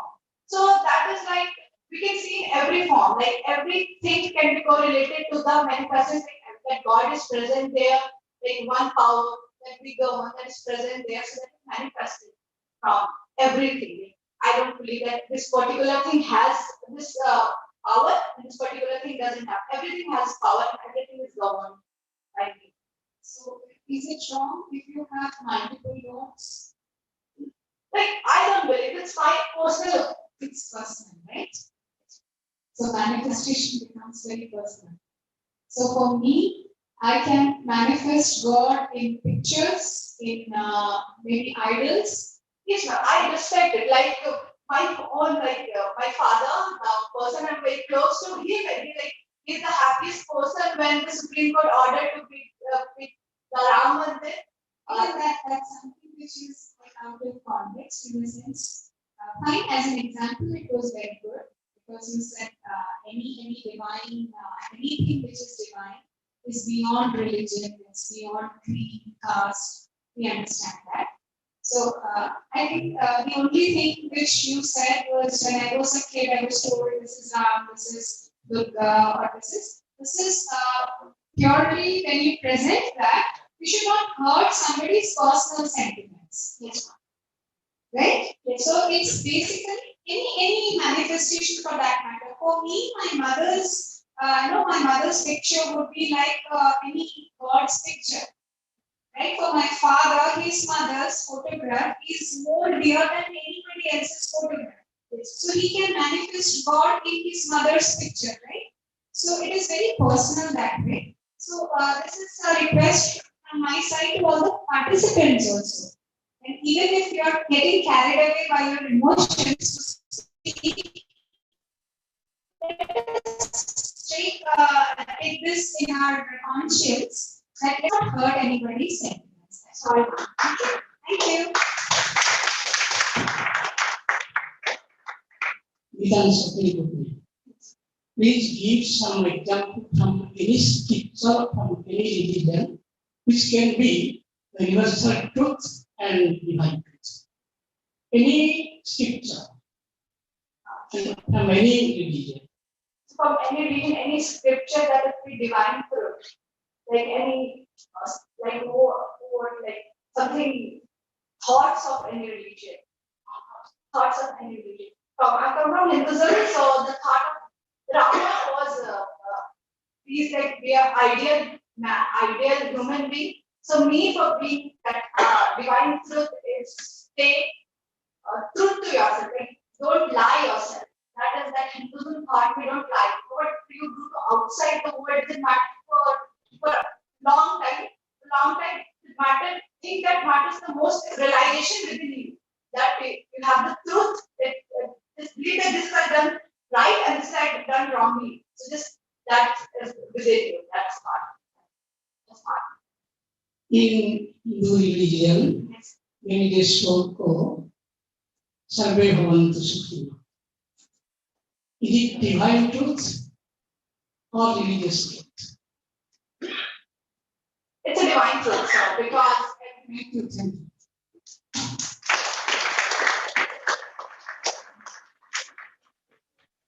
very well spoken, Hitansha. Moving on. The next contender is Yugma Singh. Give a big hand to Yugma Singh.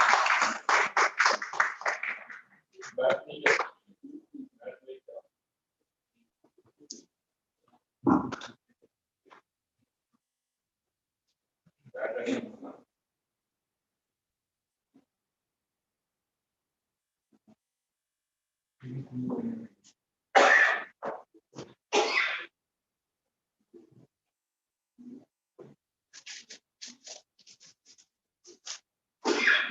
its topic is hope is a divine virtue.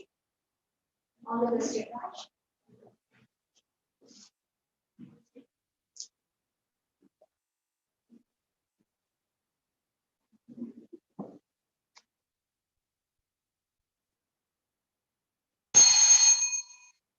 Good afternoon, beautiful people out there. I am Yugma from Sri University. Hope is a divine virtue. First of all, I will not talk about hope. Ichha. We always keep hope from someone to get something. When the quite expectations are there, if we hope for something, जो हम लोग को वैसे भी naturally we can get, this is something different. And we can actually hope from actually God, which I think is a personal opinion. And as I'm so CGP, which I learned from a previous example, but it's my personal opinion that मैं इच्छा किसी से नहीं रखता. Like I really don't hope for anything until unless my hard work ना. It's like if I am working hard, then I will make really sure. Yeah, this is something which is like I own that.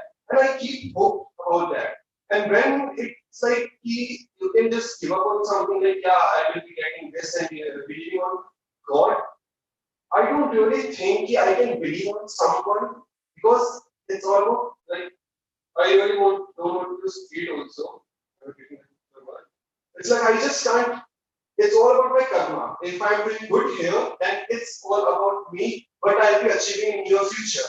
If I'm the one who can change the world, it's up to me. How I have to turn all the situations which are getting based on to like around me. It's like if me, you, that you want something good from my side, then I have to be that responsible to give you that good thing. It's all about what I carry in myself. I have been practicing meditation from past like 8 years. I'm like attached from Sri Art of Film background. I am coming from Delhi to study at Sri University. Because of one essence I am here. I just want to change the world. And this is what which I am carrying inside me. I'm coming from middle class family. My parents doesn't support me in many of my like I personally wish for being a Mr. Indian coming time. Because of my nose, I was not able to clear certain rounds. But this is my personal okay, I'll be able to do that. It's like I'm not linking that into something like I can just leave that. Yeah, let's leave on time. If it's in my field or something, I can get. No, I have to work hard. I have to make that capable to myself that yeah, I can achieve that. And this is the only thing I would say. Yeah, it's something that which I can give up on like God, but hard work is a key to anything you can reach, you know. If you know what you actually are, you can achieve anything in this world, and actually you can. And this is my personal belief also, and I'm doing that. Thank you so much.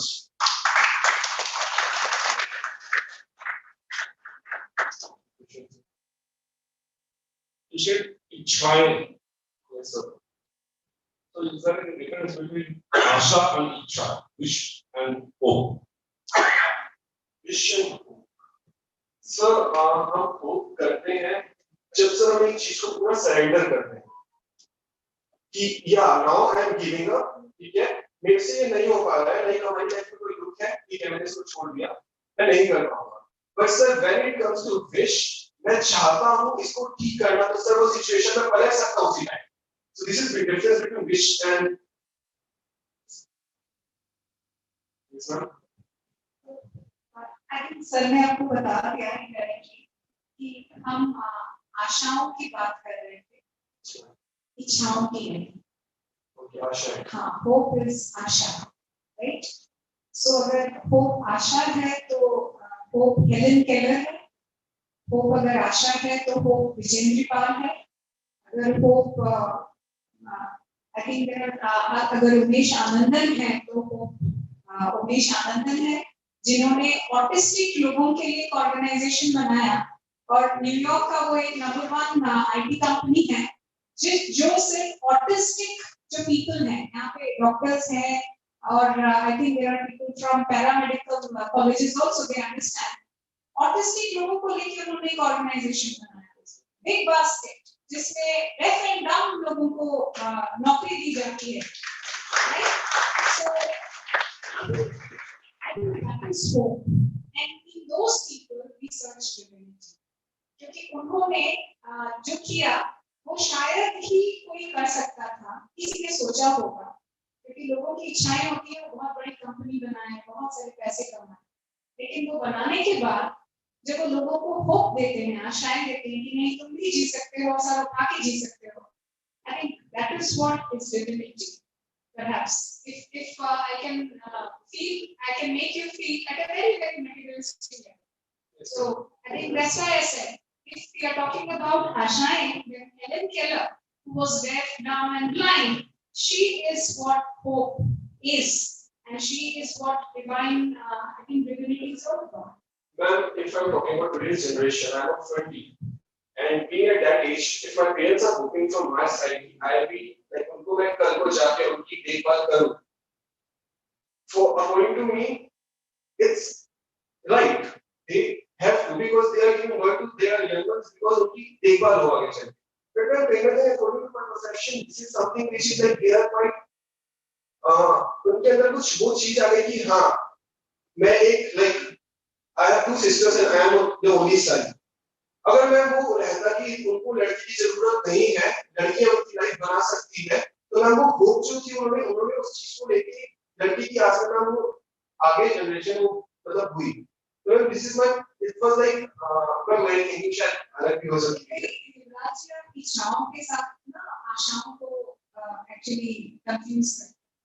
ठीक है, कोई बात नहीं, आप बहुत छोटे हैं, you are just 20 years old, just now you confess that you are just 20 years old. It's a long journey ahead. I wish you all the best. Thank you so much. Yuvraj, Yes, sir. Mother said, we cannot satisfy the pessimist, but let us voluntarily optimist. How can you be a voluntarily optimist? So by believing on myself, like if I believe in myself, yeah, I can bring some change in society, and this is the thing which I can go ahead with that also, sir. Because many times people are doing good things, but they are not believing really. They can yes, they can set an example for their coming generations by keeping their mind very clear. I really don't want to get a name or fame. But sir, on the other hand, many people are just working for just for social media. If they believe, yeah, they can just change anything, whatever is possible. Then sir, anything is possible. This is possible. Thank you so much.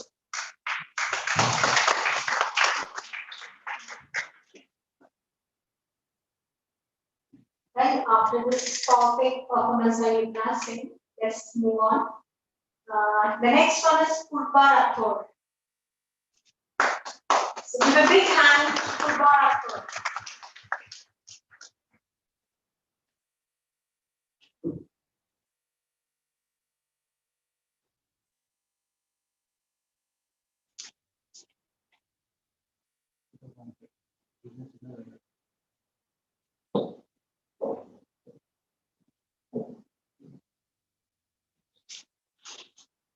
And our topic is peace is the first condition without which nothing else can be stable. All the best.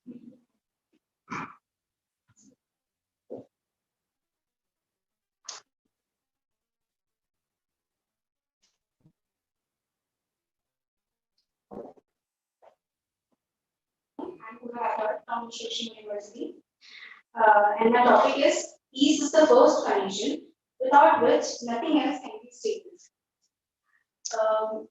Everybody wants peace, but after a certain age, if I can say that old age people think that now it's over, I'm tired, and now I'm in peace. I want to die peacefully. But why in the end? Why not in the starting? If why they don't make it a first step? It should be your first step. if you attempt peace at early ages, then heaven is on the earth. So, peace should be the first condition. If you have peace inside, peace is an internal calmness, and if you have peace inside, you can take decisions very calmly. And thank you.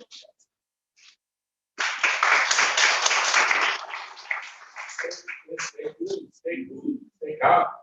Hey, there are two words there in that sentence. Look at it. Peace, and the other one is stable. What is that stability about? So stability. For which you want peace?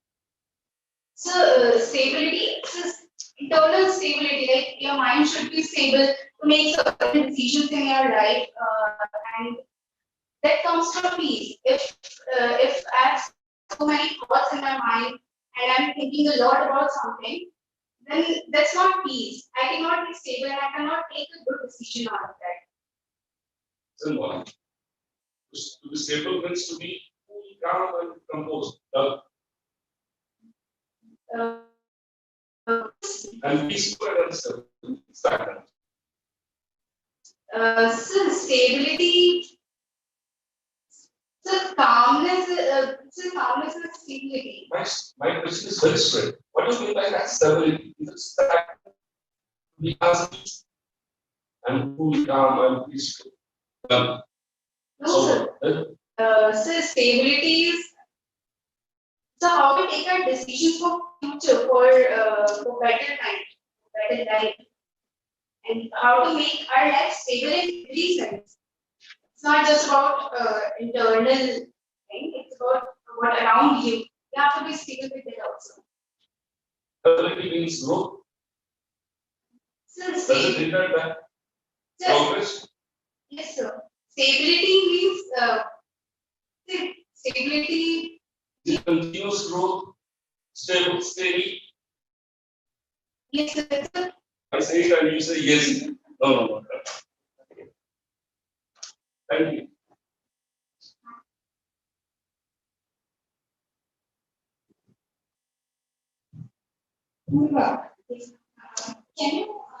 Can you think of any incident like when you were playing or you were doing some kind of activity with other group members and suddenly there was a misunderstanding and people started shouting and yelling, and then there was someone who was instrumental in bringing about a consensus among others, trying to create that external peace, and then brought some kind of stability to the group, and then the group started progressing. Can you recall any kind of such incident in your life? Ma'am, it's not in the playground, but yeah, it happened in class many times. So, please. Right. Were you instrumental in bringing about? Yes, ma'am. Yes, ma'am. So, how did you make it happen? So, ma'am, I try to make both the parties make understand that you have to listen to other person as well. It's not that you are wrong, but they can be right as well in their perspective, in their way. So you have to listen, and then you have to say if both the people are speaking and both the people are loud, you cannot hear to any one of us, any one of your both. So you have to be, you have to listen to others as well. You need to have peace. Yes, right? Yes. So that you can have stability and then you can progress. Yes, ma'am. I think that's what I was saying. So what I mean exactly, if we say peace is a condition for stability. So stability doesn't mean an aim, a destiny. It is to keep moving on positive. Yes. So It's another word, there's a proverb there. Necessity is the mother of invention. Necessity is the mother of invention. When you feel the necessity of something, yourself can be peaceful. If I'm satisfied, peaceful, I don't require anything. I'm contented. So stability doesn't mean that I don't need anything. Stability means I need something in a positive manner. Thank you. Thank you. Thank you.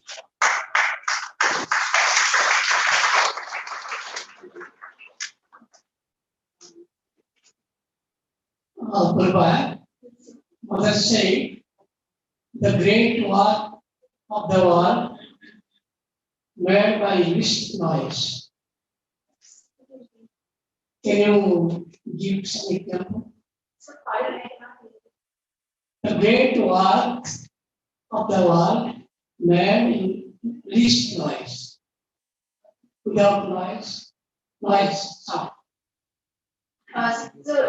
We need to say that great work is done in silence. Yes. So, I have listened to it many times that if you're doing something good, from one hand, your other hand should not do that. Like what you're doing, you're giving something good, you're doing something good. So,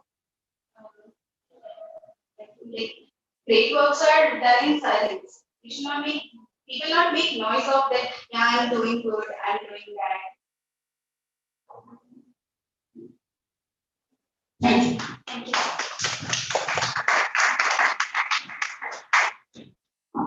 Thank you so much, Pooba, for that wonderful presentation. Moving on, next we have Has Mishra. So give a big hand for Has Mishra.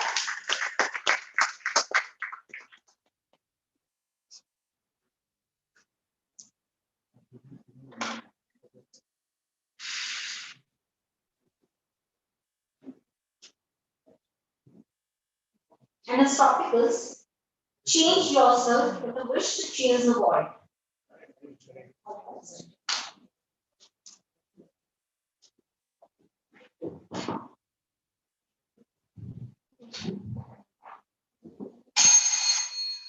Uh, a very good afternoon to one and all present here, the jury members and all the dear students who are participating. My topic for today is change yourself if you wish to change the world.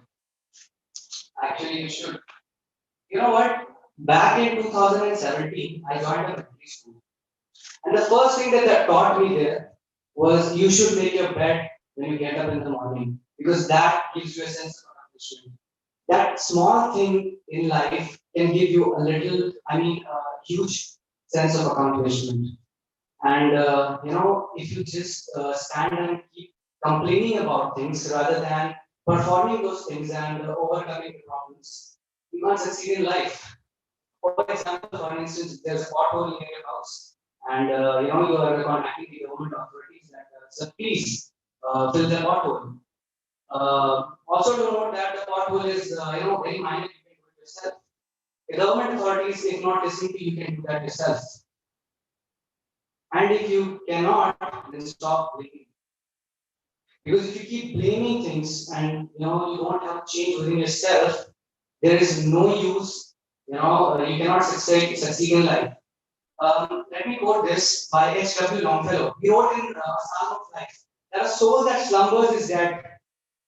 And what he meant is, a soul that sleeps, a man that does nothing, is actually a dead soul. However, soul does not die, we don't know that. But it's a very metaphorical thing, and it has a very deeper meaning if we go and look into all this. So the first thing which I started with was a sense of accomplishment by making your bed.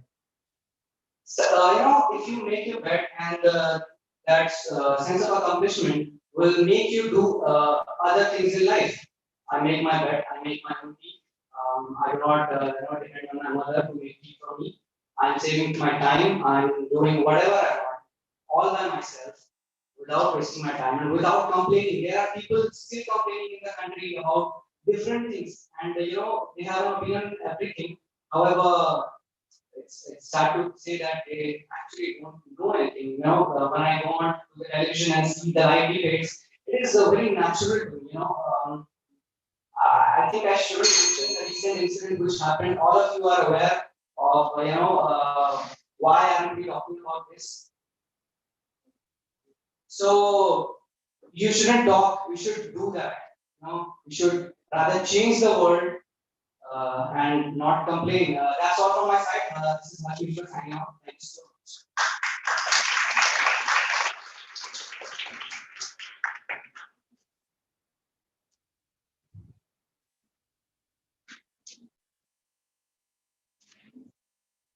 Change yourself.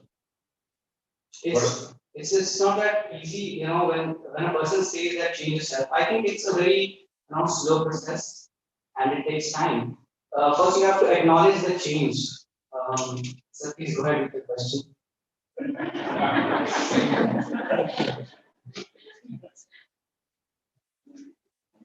Okay.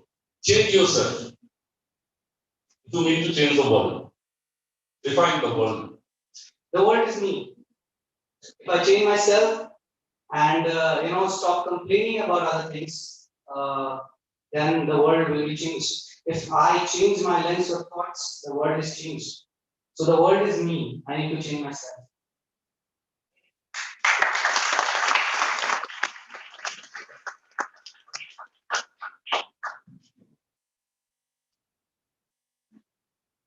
So in your world, what would be the one thing that you would like to change? There are a lot of things actually. I'd like to change.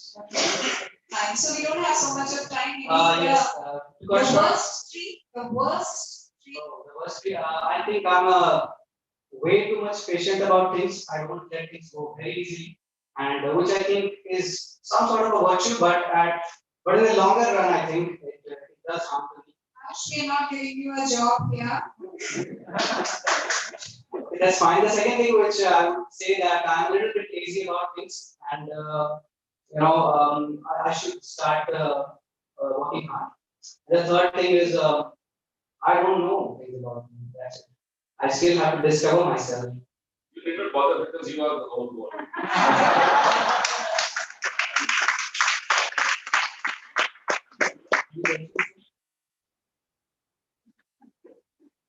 Pindava Mandai Mangalastha. Being a student, you Vasa, Yes, sir. being a student, do you feel any changing concept in education? Sir, if I individually say that I want to change, it will never happen, sir. Because it's the authorities that have to, grant the changes. I hope you're not going to say there should be no examination. No, of course not. Exams are, of course, important. If I don't pass my exams, how can they recruit me then? Thank you so much. I would just like to add one more thing. I came here just for this debate, 500 kilometers away from here. I live in Jamshedpur, and truly by coming here, the hospitality that this college gave me, I'm totally overwhelmed. They gave me a place to stay. They gave me my meal. I'm very overwhelmed. I'm very thankful to the college authorities.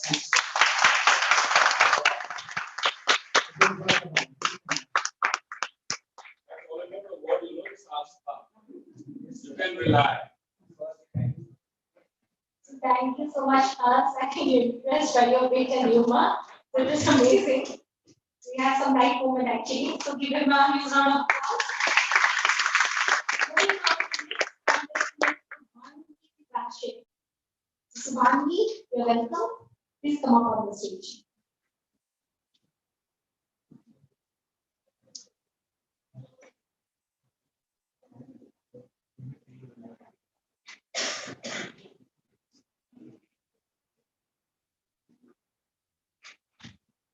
And the topic is all who are truly strong and powerful are always calm. Always.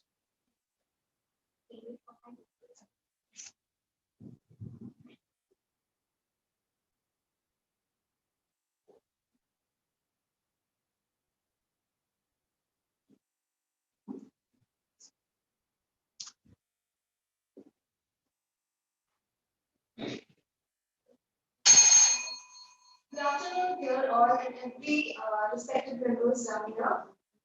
So my topic here is all who are truly powerful and strong are always calm. I think the sentence says it all, that a powerful person and a strong person is always calm and knows the step that he's going to take or she's going to take. And that's the thing which is important for him or her to perform his or her job. For example, let me give you a situation.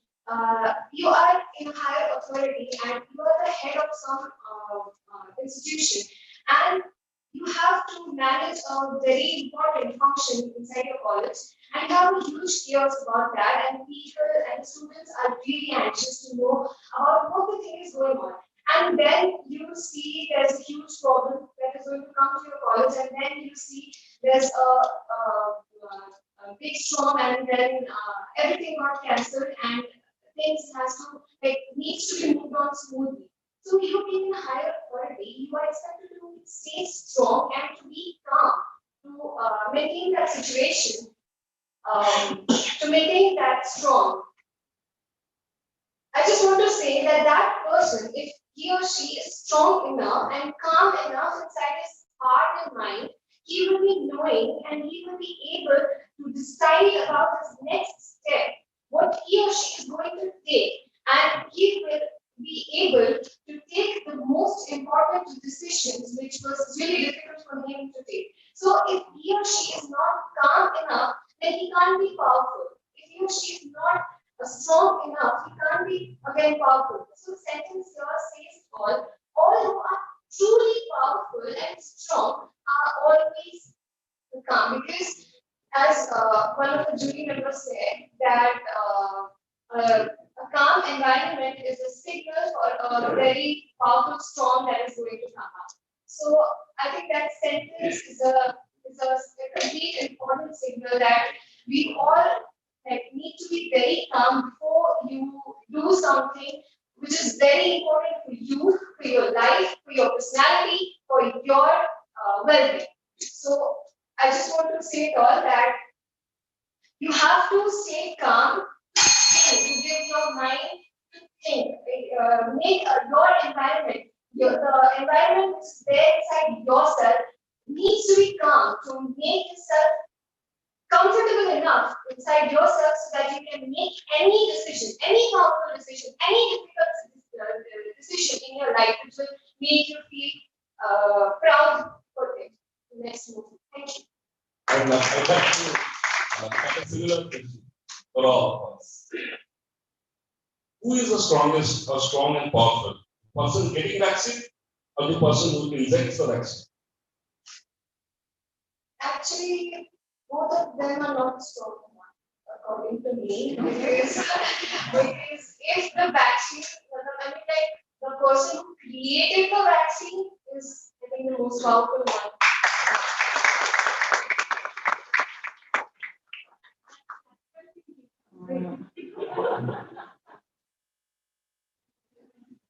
Any question? You're waiting for this to come, Shivani. There should be a question and I should answer that question. If you put yourself in that position, because I could realize till half of your example, I could realize that perhaps you're talking about me until you used the pronoun he. Okay, so I immediately withdrew from the example. But Shivani, given that instance that you are a person who is heading a particular event or you are doing something, and suddenly there are a lot of problems that arise, how calm do you think you can remain? How come? Actually, I'm not sure because this is the first debate that I'm actually doing. So like this, as you said, ma'am, that you are not calm. Like when suddenly a problem comes and everybody is like so in danger and everybody is like in fear and what's going to happen next. So at that time, the first thing that will come into your mind or come into your heart is like, first आपको डर जाते हो ना कि क्या हो गया, and then okay, let's relax, let's do this. Yes, we are going to do it.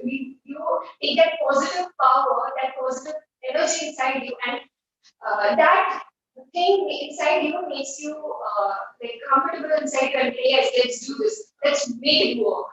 And slowly this energy will be distributed within your team members, and they will have also will have the same thinking, will also have the same power, the same positive energy in all of them, and they will start helping you by giving their suggestions, by giving their ways how to like tackle the situation. So this is In this forum, at this juncture, can you promise to all the participants that in such a position or such a situation, the stage by Shivani, she will be calm and she will manage it with positive energy? yes, I promise. Very good. Thank you.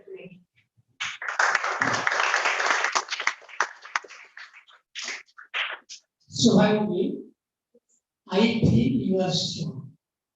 But what is the secret of your strength? Calm or anything? If calm, please give some example. I'm a very lazy person, honestly, and I overthink a lot. I always try to overcome it. I overthink a lot, like I must be drinking something like a juice or something, and at that time, like I'll be thinking, इसमें कुछ किसी ने मिला तो नहीं दिया? Like I'll be thinking such sort of things. So I'm very overthinking. So slowly, like these things I try to overcome, and then I realize no, like everything will work on. जो नहीं होता है, like it's for our good only. जो नहीं होता है, slowly I make myself realize, make myself comfortable inside me, and then it just happens. Like slowly. This is the reason for the calmness inside me, because I tackle a lot. My family is a congested mindset family, so I have to fight there and then with the society, then with my relatives. So the fighting experiences has made me this calm. Hopefully, I'm that much strong enough, and I have to learn a lot. Be strong, man. Thank you so much.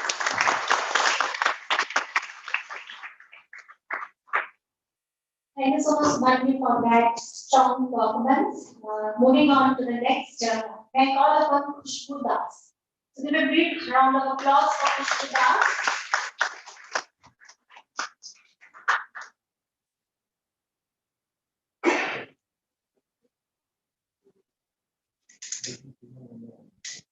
Right, Khushbu, you can pick a chick and come to me.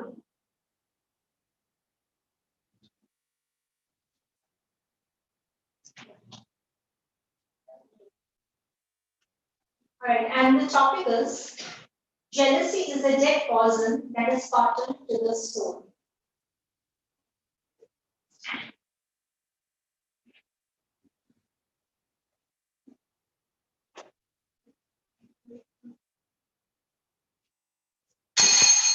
Namaskar. Very good afternoon, all of members and my brothers and sisters and elders.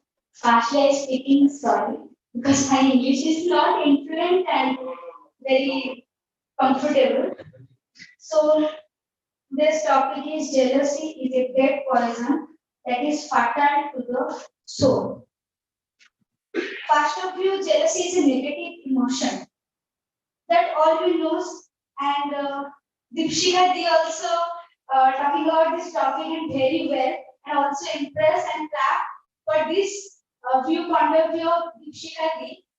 Jealousy is a very negative emotion. Is a dead poison that is fatal to the soul. First thing, human soul is a consciousness and freedom. And human soul consists of very powerful powers like creations and willing power, all of things. So when some people observe that a little or a young people good in work, other people who did not well this done, and he did not well how to work, but he think in mind, I cannot do that, but jealousy. Jealousy is first right in the mind. Did not think that I can do it and can observe how to work the people in hard work. Did not observe the how to people learn and learn to learn. And the negative emotion is first impact on our mind. Then sorry, it take a pause.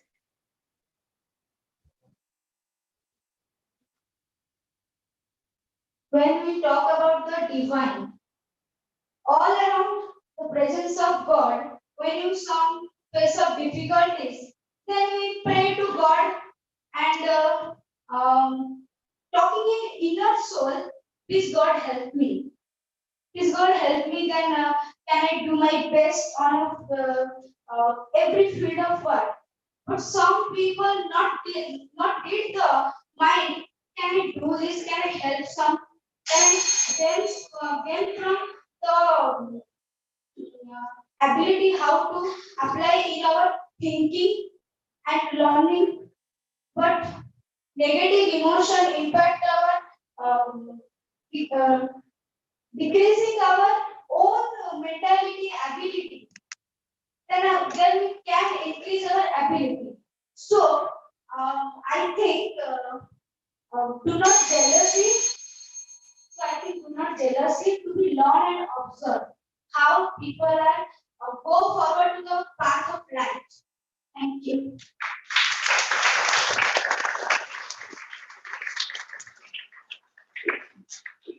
Being jealous is like being a human. It's a normal character.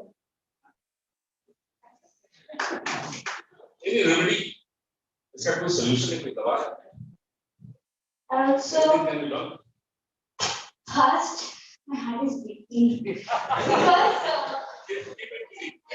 Want to speak in some other language? Vishnu, would you like to speak in some other mother tongue which we can understand? Odia, Hindi, even Bengali, I suppose. that is against the competition. Doesn't matter.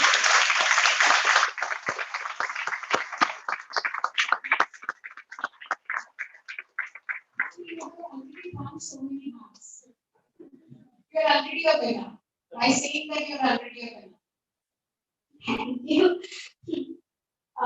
Partially, କହିବାକୁ ଚାହିଁବି ଯେ ମୁଁ ସବୁବେଳେ ଓଡ଼ିଆରେ ହିଁ ଭାଷଣ ଦିଏ ଆଉ ମୁଁ ଅରବିନ୍ଦ ସ୍କୁଲରେ ହିଁ ପଢୁଥିଲି। ତ ଏଇ ଯୋଉ ଆତ୍ମଚେତନା ଆତ୍ମକୁ ଶୁଦ୍ଧି କରିବା ଯୋଗା କରିବା ସବୁ କିଛି ଜିନିଷ ମୁଁ ଜାଣିଛି କିନ୍ତୁ ମୁଁ ଇଂଲିଶରେ ଏଥିପାଇଁ କହିବାକୁ ଆସିଲି ଯେ ମୋର ସ୍କିଲ୍ ଡେଭଲପମେଣ୍ଟ ହେଇପାରିବ।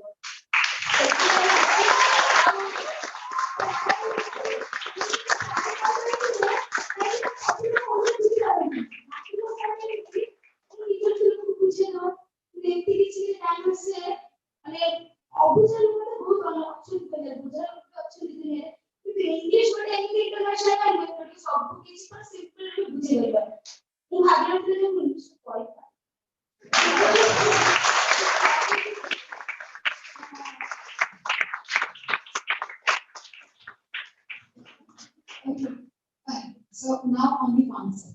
Okay. Fine. So on that particular concept, would you like to say any two sentences or your idea in Odia so that it will help us to understand that you have understood what is written in that particular statement? Please, please. Because we want to understand your idea of that jealousy. ଈର୍ଷା ମଣିଷର ଏକ ପ୍ରକୃତିର ନିୟମ ଏବଂ ଗୋଟେ ଚରିତ୍ର ବି କହିଲେ ଚଳେ କିନ୍ତୁ ଈର୍ଷା କରିବା ଦ୍ୱାରା କଣ ହଉଛି ନା ଆମେ ନିଜର ଯୋଉ ସମସ୍ତ ମଣିଷ ଭିତରେ କିଛି ନା କିଛି ଗୁଣ ଅଛି ସମସ୍ତେ କିଛି ନା କିଛି ନିଜଠାରୁ ବଳେ କିନ୍ତୁ ଅନ୍ୟଠାରୁ କିଛି ନା କିଛି କରିପାରିବେ କିନ୍ତୁ କଣ ନା ସବୁ କ୍ଷେତ୍ରରେ କିଛି ନା କିଛି କମ୍ପିଟିସନ ଆସୁଛି ଏବଂ ବହୁତ କିଛି ମାନେ ଧରିନିଅ ଜେଇ ନେଟ୍ ଏମ୍ସ ଏଭଳି ଯୋଉ ମେଡିକାଲ ଏଣ୍ଟ୍ରାନ୍ସ ଗୁଡାକ ଆସୁଛି ସମସ୍ତେ ନିଜ ନିଜ କ୍ଷେତ୍ରରେ ଭଲ କରୁଛନ୍ତି କିନ୍ତୁ ଆମେ ନିଜ ଦୋଷ ପାଇଁ ନିଜ କାର୍ଯ୍ୟକୁ ସଫଳ କରିପାରୁନୁ ସେଟା ଫାଷ୍ଟ ନିଜକୁ ବୁଝିବା ଦରକାର କାହିଁକି ନା ଦୁନିଆଟା ଏତେ ବଡ ଆଉ ଫାଷ୍ଟ କଥା ନଲେଜ ବଢିବା ପର୍ଯ୍ୟନ୍ତ ଶିଖିବା ଖାଲି ଶିଖିବା ତ ଈର୍ଷାକୁ ନେଇକି ତ ମାନେ ଲୋକଙ୍କର ବହୁତ ପଏଣ୍ଟ ଅଫ ଭ୍ୟୁ ଯେ ଈର୍ଷା ଗୋଟେ ଖରାପ ପ୍ରକୃତି କିନ୍ତୁ ଈର୍ଷାକୁ ଆମେ ଖରାପ ପ୍ରକୃତି ନେଇକି ଭଲ ପଏଣ୍ଟ ବି ନବା କିନ୍ତୁ ଜେଲସି କରିବା ଠିକ ଟିକେ ଟିକେ ଜେଲସି କରିବା ଦରକାର କାହିଁକି ନ କରିଲେ ଆମେ ଜାଣିପାରିବାନି ଯେ ଆମେ କଣ ନାହିଁ ସେ ଜିନିଷଟା ଜାଣି ତା ପାଖରେ ଅଛି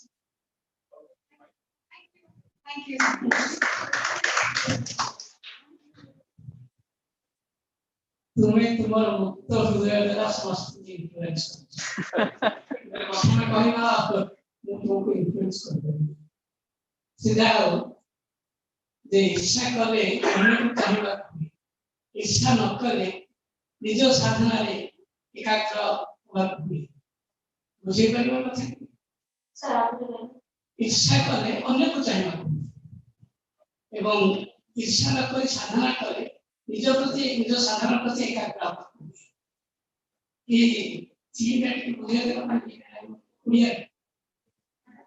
ঈর্ষা কলে অন্যকে চাহিବାକୁ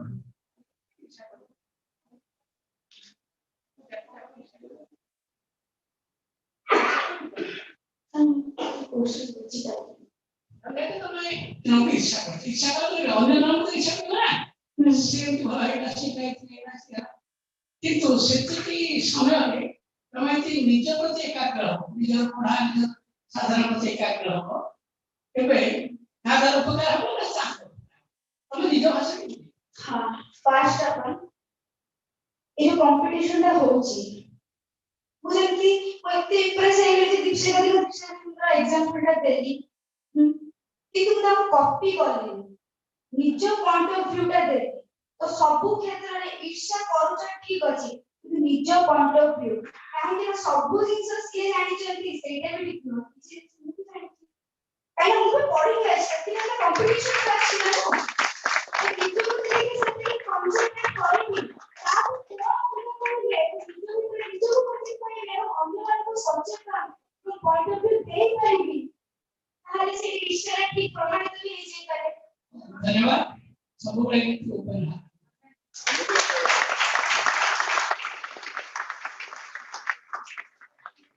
I think there were a lot of us, so let's move quickly to the next contender, who is Karishma Rao. So give a big hand for Karishma.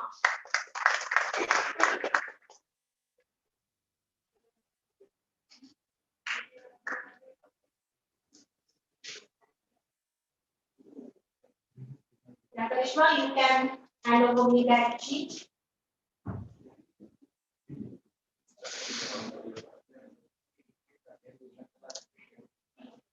And the topic is, peace is the first condition without which nothing else can be stable. Show the best, Karishma.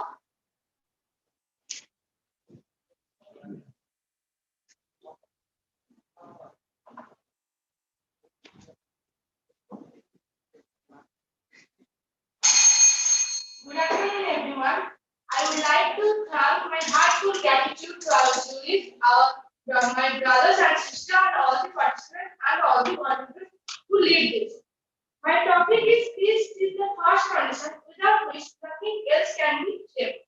If we plan for such a big development, the big one, I want to see me as a successful woman in the future, then I have to plan now.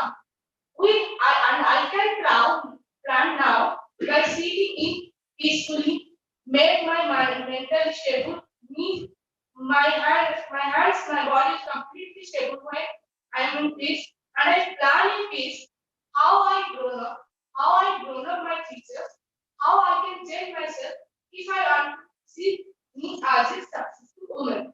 And all the powerful people who are now the example and the inspiration for all, just starting for this peace. They speak in peace, they make their own rules, make their own decisions, they make their own personalities. That's why they are deserving to all of us.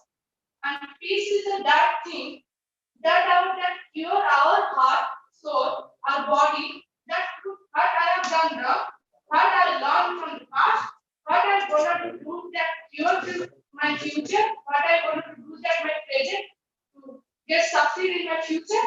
That peace helps to understand us. I think that's all I want to say.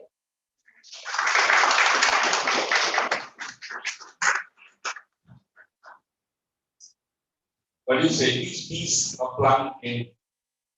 Yes. You got to plan to get peace. No. In my point of view, I want to, if but I have to see me as a future. I make plans for me in peace. But peace is something, peace is very vast knowledge and gives us vast knowledge. Peace is different from different person. For me, what peace that I do.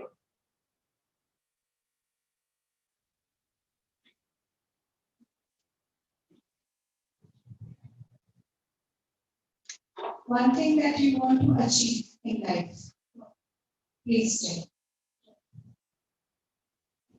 Any one thing which you would like to achieve in life. Sir, I want to be the example for all women. Actually, I am a student of Bukka University. I want to make that success that helps in the women when they feel insecure, when they feel they are going to be in danger. I want to make that success, and I need to teach plan how I can make that, how I can help the woman. That's I mean. That peace will be helpful, I think.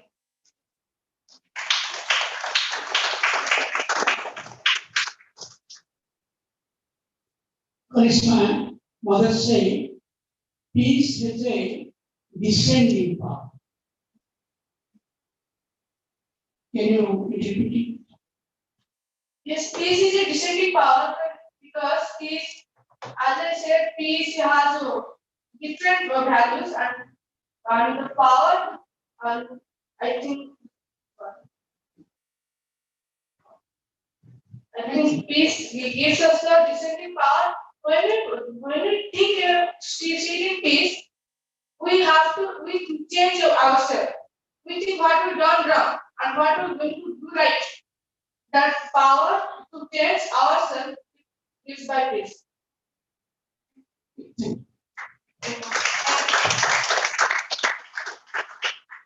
Thank you so much, Karishma, for that wonderful performance. Moving on, the next contender is Himatri Rao. Himatri Rao. Give a big hand for Himatri.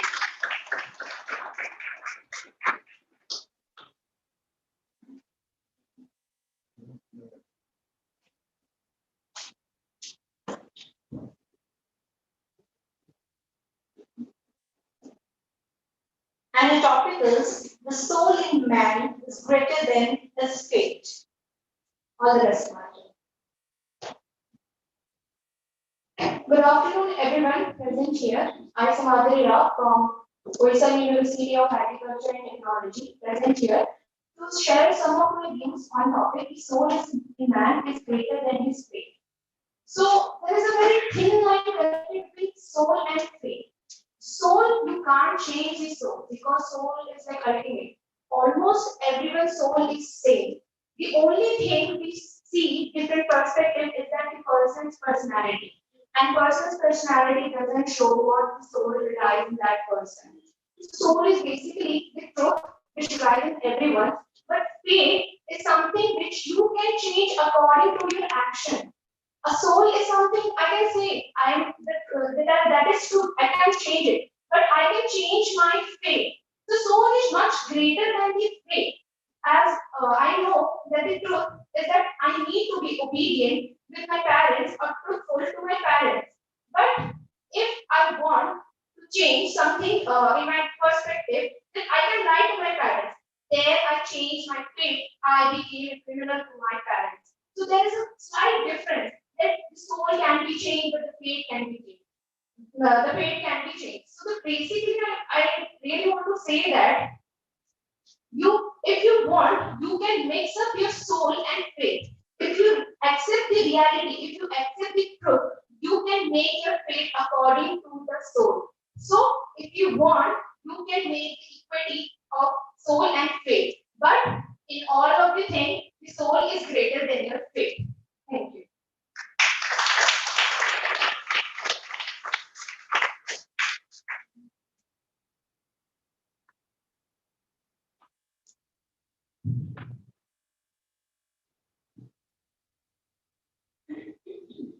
When you cited that example, it was more of your conscience and inner conscience. It's basically I don't want to lie that I never had lied to my parents. Basically, 90% of people have lied. Whether they want to accept it or not, whether it was a white lie or a black lie, but everyone had lied to their parents. But the thing is that how much you accept that the lie which you have done is wrong and you want to improve that in the next moment of your life, you don't want to do that. I have many regrets in my life. But the thing is that I accept that, and from those regrets, I have had a lot of experience. And if I am standing here, I will say that I won't have any different life. I will accept those regrets because that makes me what I am right now. Because those are the things which made me to come here. Those are the things which made me choose to, yeah, I want to do something different, even though I regret those past decisions. The soul depends on faith, or faith depends on soul. So the thing is that when you accept the soul, then you connect the soul and faith. But when you don't know what the reality, what is the truth for the soul, then you just go with it, big assurance on the unreal thing that is what we known as faith. That means, as if I come to this competition, there is a chance that I can win this competition or doesn't win the competition. If unfortunately I doesn't win this competition, I just push up in that faith that it is my fate that I can't win this competition. But I have to accept the reality that due to some of my incoming, I couldn't win this reality. That is my soul. I accepted it so that I couldn't win because of my shortcomings, not due to it was my fate.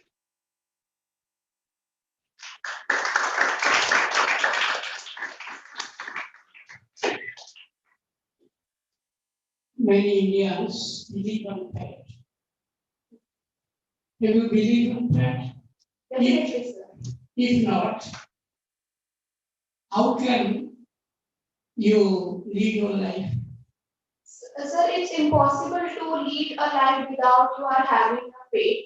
But the thing is, ultimately, you are pushing every shortcomings, every mistakes of yours towards the faith is what the negative point of the life. I am doing something wrong and the outcome is something which I'm not achieving, then I'm pushing it to the faith that I'm not achieving due to it's not in my faith. That is wrong. Accept the mistakes of yours, but have you hope that there is a chance that I can get it or there is a chance I may not get it. Right.